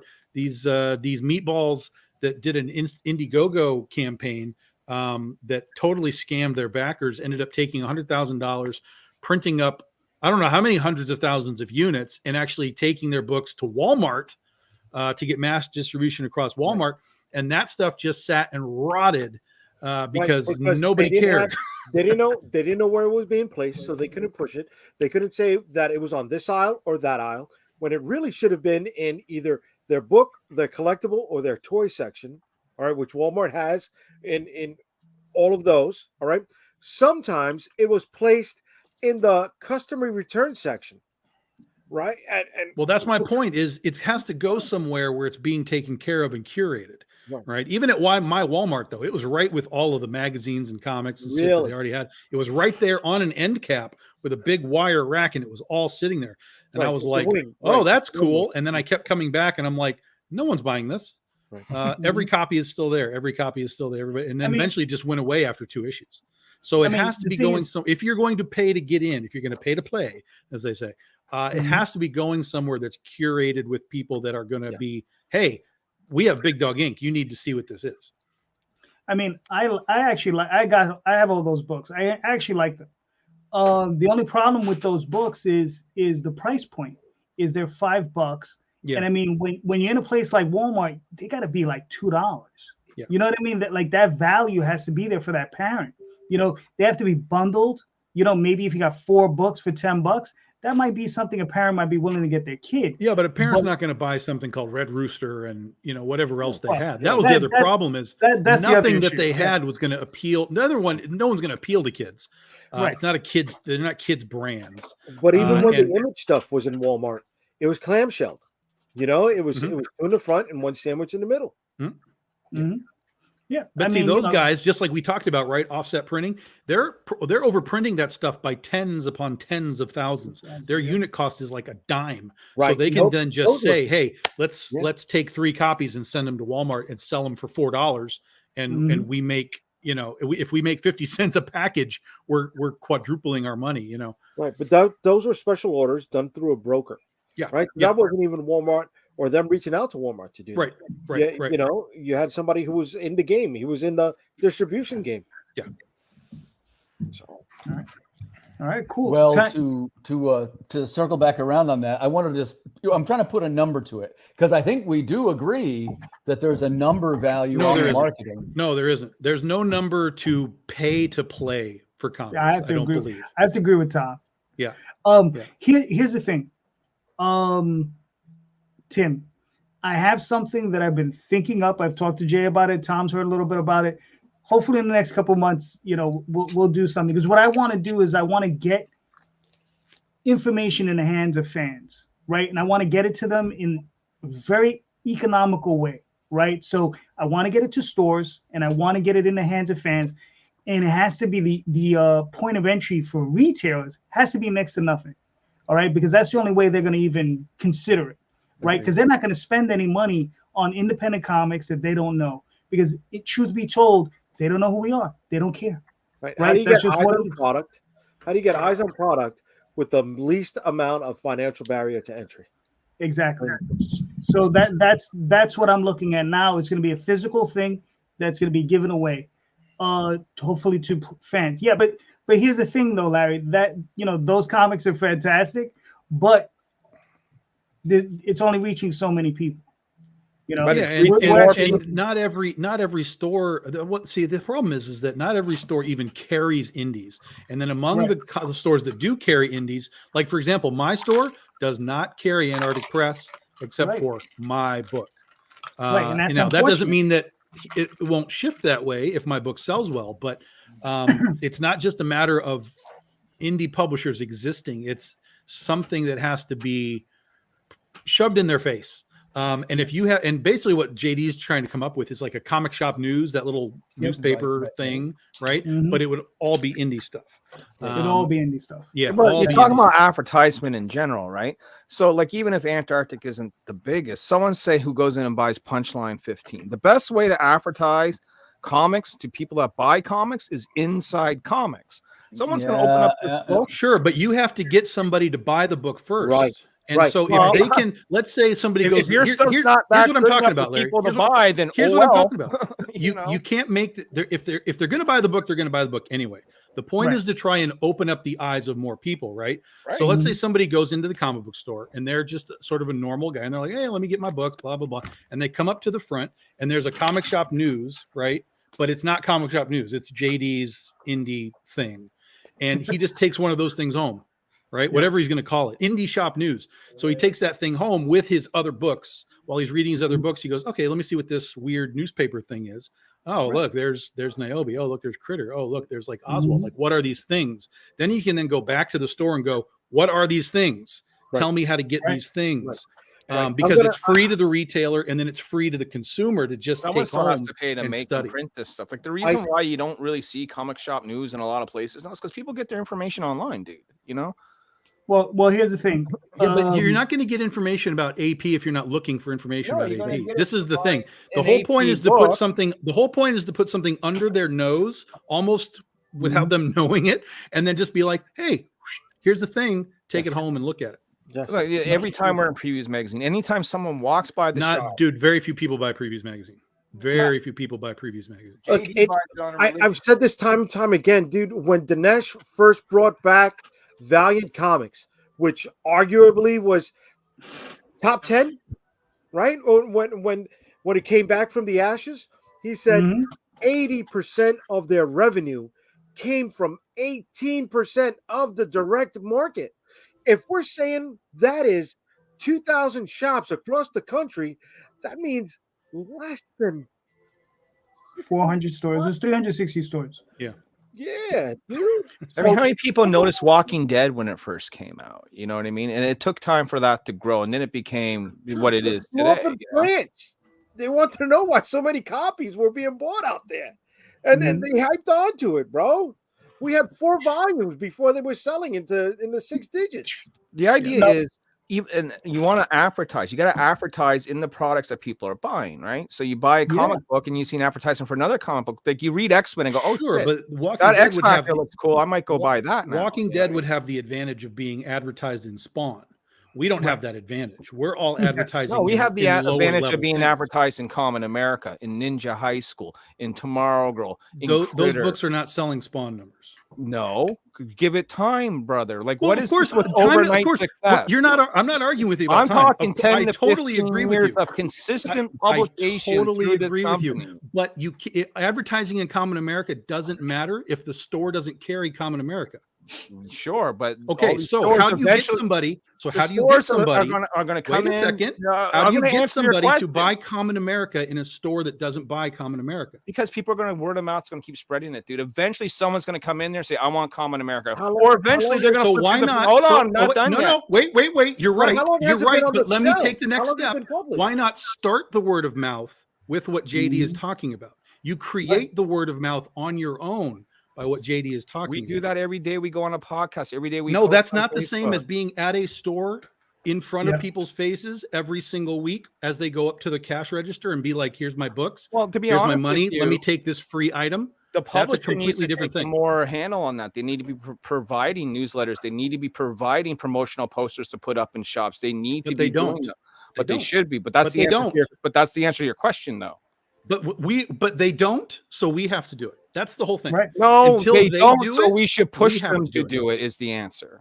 So how many publishers have the money to incorporate a point of sale Because budget? in their sometimes it advertising takes money budget? to make money, and we all know that Of by course, doing our of own course. Kickstarter. And that's Right. why Larry's saying, or that's why JD is saying, yes, it'll cost some Yeah. money. But if we get, let's say we get 20 dudes to do this newspaper, right? And we're printing it on just junky paper. It doesn't have to be anything fancy. And you get the It's a unit circular. cost way down and spread that across 20 people. Suddenly you have a viable. Yeah, but then you little got item. 20 chefs in the kitchen with 20 different problems and 20 No, there's different no issues. problems. It's all of us. Let's say right here, you've got, what do we have? 7 people. It's all of 7 us. people. And you just say, this is what you get. You get a piece of the page, a little description of what your book is, and everybody gets that. We're not talking about making a magazine like Wizard and that kind of Right. stuff. It's just simply, here's a promotional item of independent things that are available through wherever. And you can, and anywhere you can mention, hey, we're available through AP. Hey, we're available through whoever. And then they can go to the comic book store and say, hey, I want these books right here. Plus, you can also just put in, assuming this is a thought process. I don't know if you have this thought process, Jay, but you can also put in information for each of the individual creators so that you can find them on Facebook, Twitter, Instagram. That can go in there too. So that way, if the store just is like, fuck off, at least these guys that take the newspaper home have social media information to get it from us. And could go to another store to pick up their stuff. Sure, or another store. Sure, yeah. Or even your Kickstarter. That's what I'm saying. Yeah. Social media in the thing, identification of this is us, and this is how to find us. That makes sense. And then, of course, with Larry and me, like we're in AP, so it can say available through Antarctic Press. They go into the store. Hey, I saw this critter thing. Hey, I saw this Niobe thing. Order this for me. Done. Having more outlets to promote the books is always a good thing. Yeah. And the thing is, we're looking at like 10,000 units to start with. You know what I mean? That's 10,000 opportunities to get more buyers. Right. And that's all we're looking for. And because we're all over the place, we can take regardless even of like comic shops, right? I can take these things to Comic Cons and just be like, here, take this thing, take this thing, take this thing.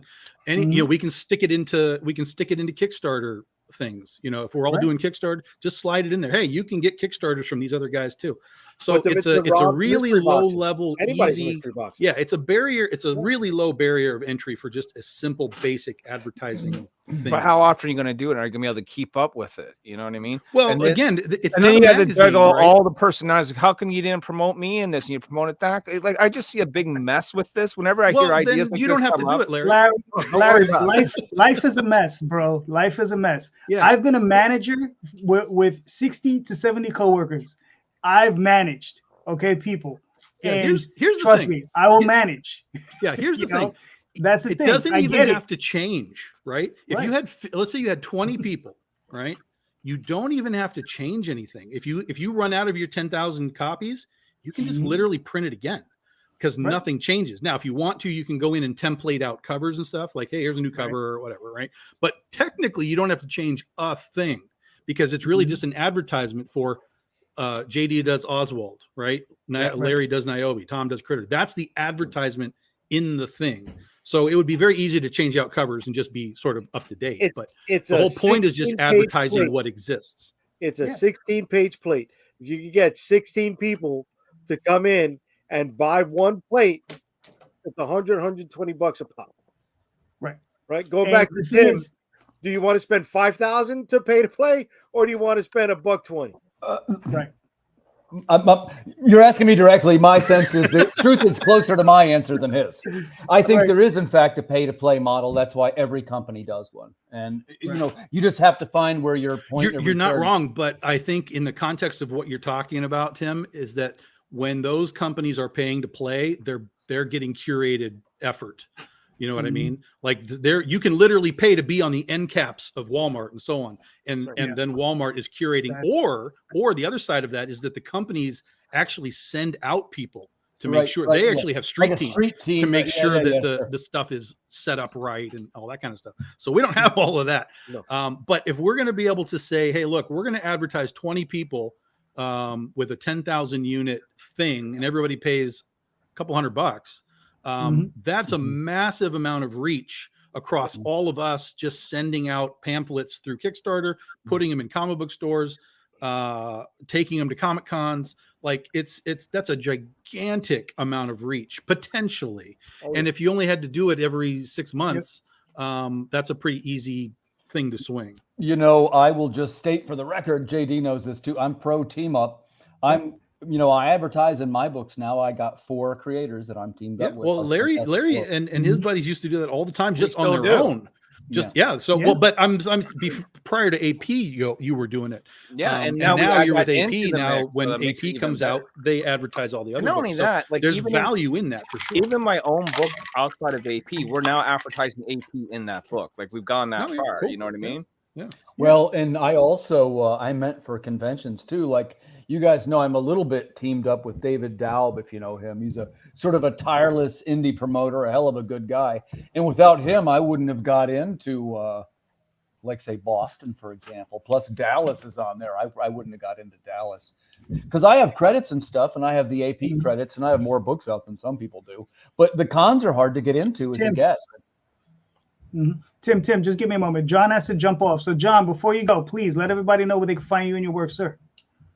Yeah, so I'm on Kickstarter at if you just type in Alpha Dogs, or if you off this link or type in Jon Dexter, you can find me there. I'm on Facebook and at Real Alpha Dogs on Twitter, and Alpha_Dogs_comic on Instagram as well.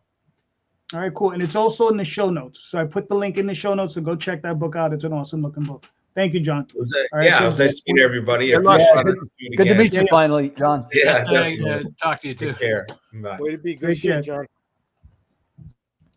I like his book. Yeah. He and I have been. I've known him for like a year, and every time there's a con or so it's good to finally cross paths with him. He probably thinks I'm avoiding him, but John, that's not the case. Just life happens, Well, you finally met him, like you said. But yeah, I mean, it's one of these things where it's just like, look, I'm gonna talk to Ben, so I'm gonna see if I can get him in there. I mean, it's gonna be one of these things where it's gonna be he'll interesting. jump right in. Oh yeah, it's like I said, it's one of these things. I want to get a lot of people involved, but in the beginning, it's gonna be a small group. It's gonna be very curated, and you're right. There's gonna be some people. Oh, why didn't you promote me? Why did you promote me? Maybe in the next issue, right? It's going to be one of these things. It's going to take a little bit of time to build up steam, but eventually we want to give as many people voice as possible, and that's what it is. Because at the moment, as indie creators, the one biggest thing we have working against us is that we only work with ourselves, right? Larry's right. We do have to get together. You understand? That's why AP is so important, because they are pushing in that one direction as a group, but not everybody's working in that group. Right, so you got those guys, you got Scout. They're not my concern, though. That's kind of where I'm at with it, right? Like, I'm about one brand and building that one brand, sort of only in with the team. What everyone else does, that's their business at that point, No, I got you completely. But the thing is, it was like I told you the other night, I cast a much wider net, right? I catch a much wider net because I'm in AP, but the thing is, maybe I'm gonna want to be with Scout too. Maybe I'm going to want to be with Dark Horse if I can get in there, right? Maybe I could be with Volt if I can get in there, right? So it just depends, where we're at, or maybe I'll just go out on my own, right? So it just depends. It depends what's going on. There's a lot of people that just bounce around publisher to publisher. Hey, I got this idea. Right. I got this idea. Got this idea. Got this idea. They just bounce around all the time. But in your context of this little magazine, it's just if it's 16 pages, you find 16 people. And you put in a couple of covers, you put in social media information, and you're off to the races with 10,000 units spread across the country from everybody all over the place, handing these things out. Exactly. All for $1.20. Yeah, because the believe it or not, to print those circulars, it's really not that expensive. I would do it, man. I did on our last Kickstarter. The first time we did a indie creator advertisement. And it's a quarter. It's cool. It's a splash ad, like a house ad, and it's like the book, and it has their website or QR code, whatever they wanted to have, and it's got a little design integrity. It's pretty cool looking, and it includes this some recorded elements. So, and here's the thing: who the customer is, who's it going to? It's going to be 1,000 copies, and it's going to be people that have purchased indie comics. So it's the right audience, right? Yeah. Yeah. My point is, I would buy somebody like I would probably buy an ad in one of Rob's books. Rob's I haven't done. Just think about the basic value. Rob's like, tell me more. Just think about the basic value of us sending 10,000 units of these things out to Kickstarter backers. Yeah, I love the idea. I got to say, I love the idea. I mean, that's an inundation of new eyeballs on things that they may have never even heard of. Plus, What's they get the buy-in? $120? Yeah, that's people really love free shit, right? Remember the stuff with Loot Crate? You probably never would have bought those socks that came in the box of the Loot Crate, but you're wearing them. You're wearing them. Hey, there was a couple of cool comics that came in the Loot Crate. There you go. There you go. All right, gentlemen. This was awesome. We made it to hour 2. So who we are, Larry. Where can they find you and your work, sir? Under a rock, drunk somewhere. No. Right. And you just type in Niobe Comic in pretty much anything: Twitter, YouTube, Instagram, Facebook. You're gonna find me, but find me on Kickstarter right now with 5 days left to go. Nice. All right, cool. Rob, where can we find you and your work, sir? Yeah, you can find me at lonewolfcomics.com. You can find me at Lone Wolf Comics, Facebook, Twitter, and Instagram. You can find me personally at Rob Multari, Twitter, Facebook, and Instagram. And hit up the Kickstarter. The short link to that is lonewolfcomics.com/snowpaw. That'll take you directly to that long ass Kickstarter link. Gotcha. Tom, where can they find you and your work, sir? Yeah, Big Dog Inc. We're pretty much all over the place, guys. We pretty much live on Facebook. Everything then drifts off to Twitter and Instagram and so on. Patreon. what's the dancing one that Jay does? TikTok. BDI Comics there. So, but yeah, you can pretty much find Big Dog Inc. BigDogInc.com is our web store. And April 6th is Critter number 23. That's the new stuff. And Antarctic Press is currently reprinting the entire run of Critter. Number 1 just came out last week. Number 2 will be out probably like end of April, early May. It's actually being advertised number 3 in the next preview magazine. Yeah, new previews that comes out this week. It's in there. Yeah, issue 3. Oh, hey, here's a question I want to ask that comes up with the previews. When was the last time any of you purchased the previews? When Exciting Comics 17 came out, I bought the copy because I was in it. Outside of that, I never really bought them, but I always looked at them because I used to work part-time at the shop doing work for store credit. And every time the preview magazine would come through, I'd grab it and at least give it a peruse. You know what I mean? Yeah, I bought them every time we were in them back in the olden days, but that just became too much to have sitting around. So I don't even look at them anymore. Very rarely do I even look. Gotcha. Rob? My shop owner used to give them to me when I was in junior high and high school. Just for because back then that's when I had a huge box, everything I spent all my money on, any chore I ever did went to comics. So he used to just give me the previews so I could go through it. Nice. When was the last time you saw actual previews? College. Right now. Gotcha. All right, Jay. This summer I was at Coliseum Comics in Orlando, and they gave me a copy for free. So I June? didn't buy it. They gave June? me. I showed you, right? Yeah. I think it had they were promoting the Mech Cadet U on it because it was coming out from Netflix. Right? So I think what was that, May they gave me a free copy. I was like, oh, all right, cool. All right, Timothy. I used to be a Diamond employee, so I got them for free, and that was. I've got a whole stack of my. I'm You're like the other one guys that screwed it all up over there. Oh, here we go. I was. It was all me. Hey, and I was a retailer too for a couple of years. Don't forget that. Double dipping. Yeah, I was double dipping. I come by it all honestly. You understand? It wasn't me that caused the collapse of the industry. So you say, sir. So you claim. That's a great comment there. But listen, I'm still. I didn't mean to sound like in some way antagonistic toward the previews catalog. I still believe that that's a part of it, and I think it's important. And that is the way that we get into shops. And through our conversation, I think we learned that I'd even be more aggressive than most of you in the effort to try to get into comic stores nationally. Like to me, that would carry a price tag. And I wouldn't wonder if that was money well spent. I'd be sure that it was. So I'm going to stand by. I'll stand by my assessment on that one.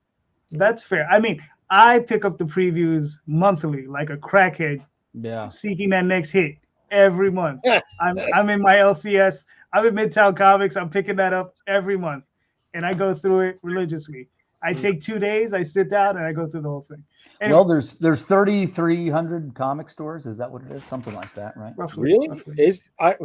And please let me know if I got that wrong. It's something like that. But let's say each one sold 10 copies.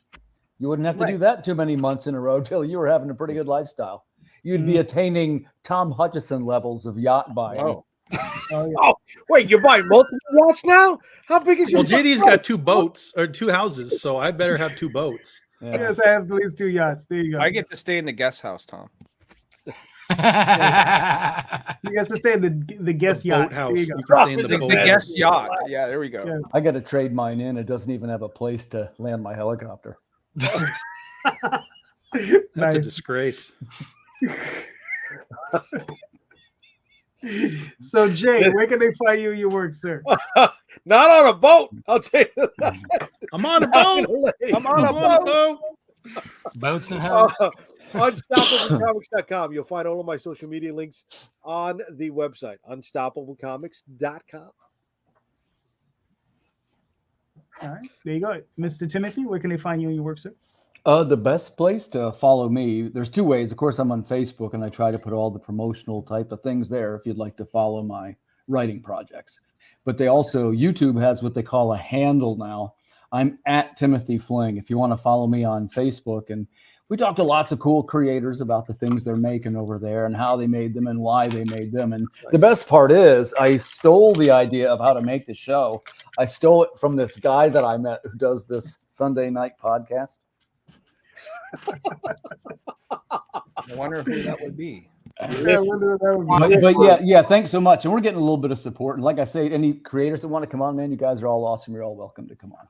And the thing is that's going well is we all want to help the indie community. And I think I'm like most of us, we want to help and we're not sure what to do, right? So this is what we came up with to try and help each other. And video is an increasingly important form that we use to communicate with our backers and our followers. And it's how people discover the books that we're making. So the answer is in between somewhere, right? We've got to find some kind of blend between writing all the time and producing this endless stream of content. So that's what, yeah. So anyway, where I was going with that is come on over and follow us, subscribe on YouTube. My following is small, but they're pretty dedicated, and they seem to like to buy comics. All right, cool. And I'm here most Sunday nights with Jay and others, and currently on Kickstarter. So go check it out for Magi's Grace. And just remember, everybody here, independent creator, awesome books, all of them creating great books. In the show notes, there are links. Click those links. Go buy those books. Go check them out. Incredible books. All of these creators deserve your support. So thank you so much. And don't forget, read more comics, especially ours. Have a great night, everybody. Night, everybody. Night. Thanks, JD, man. It's the best. No problem. I mean, one day I'll put up that card for Jay.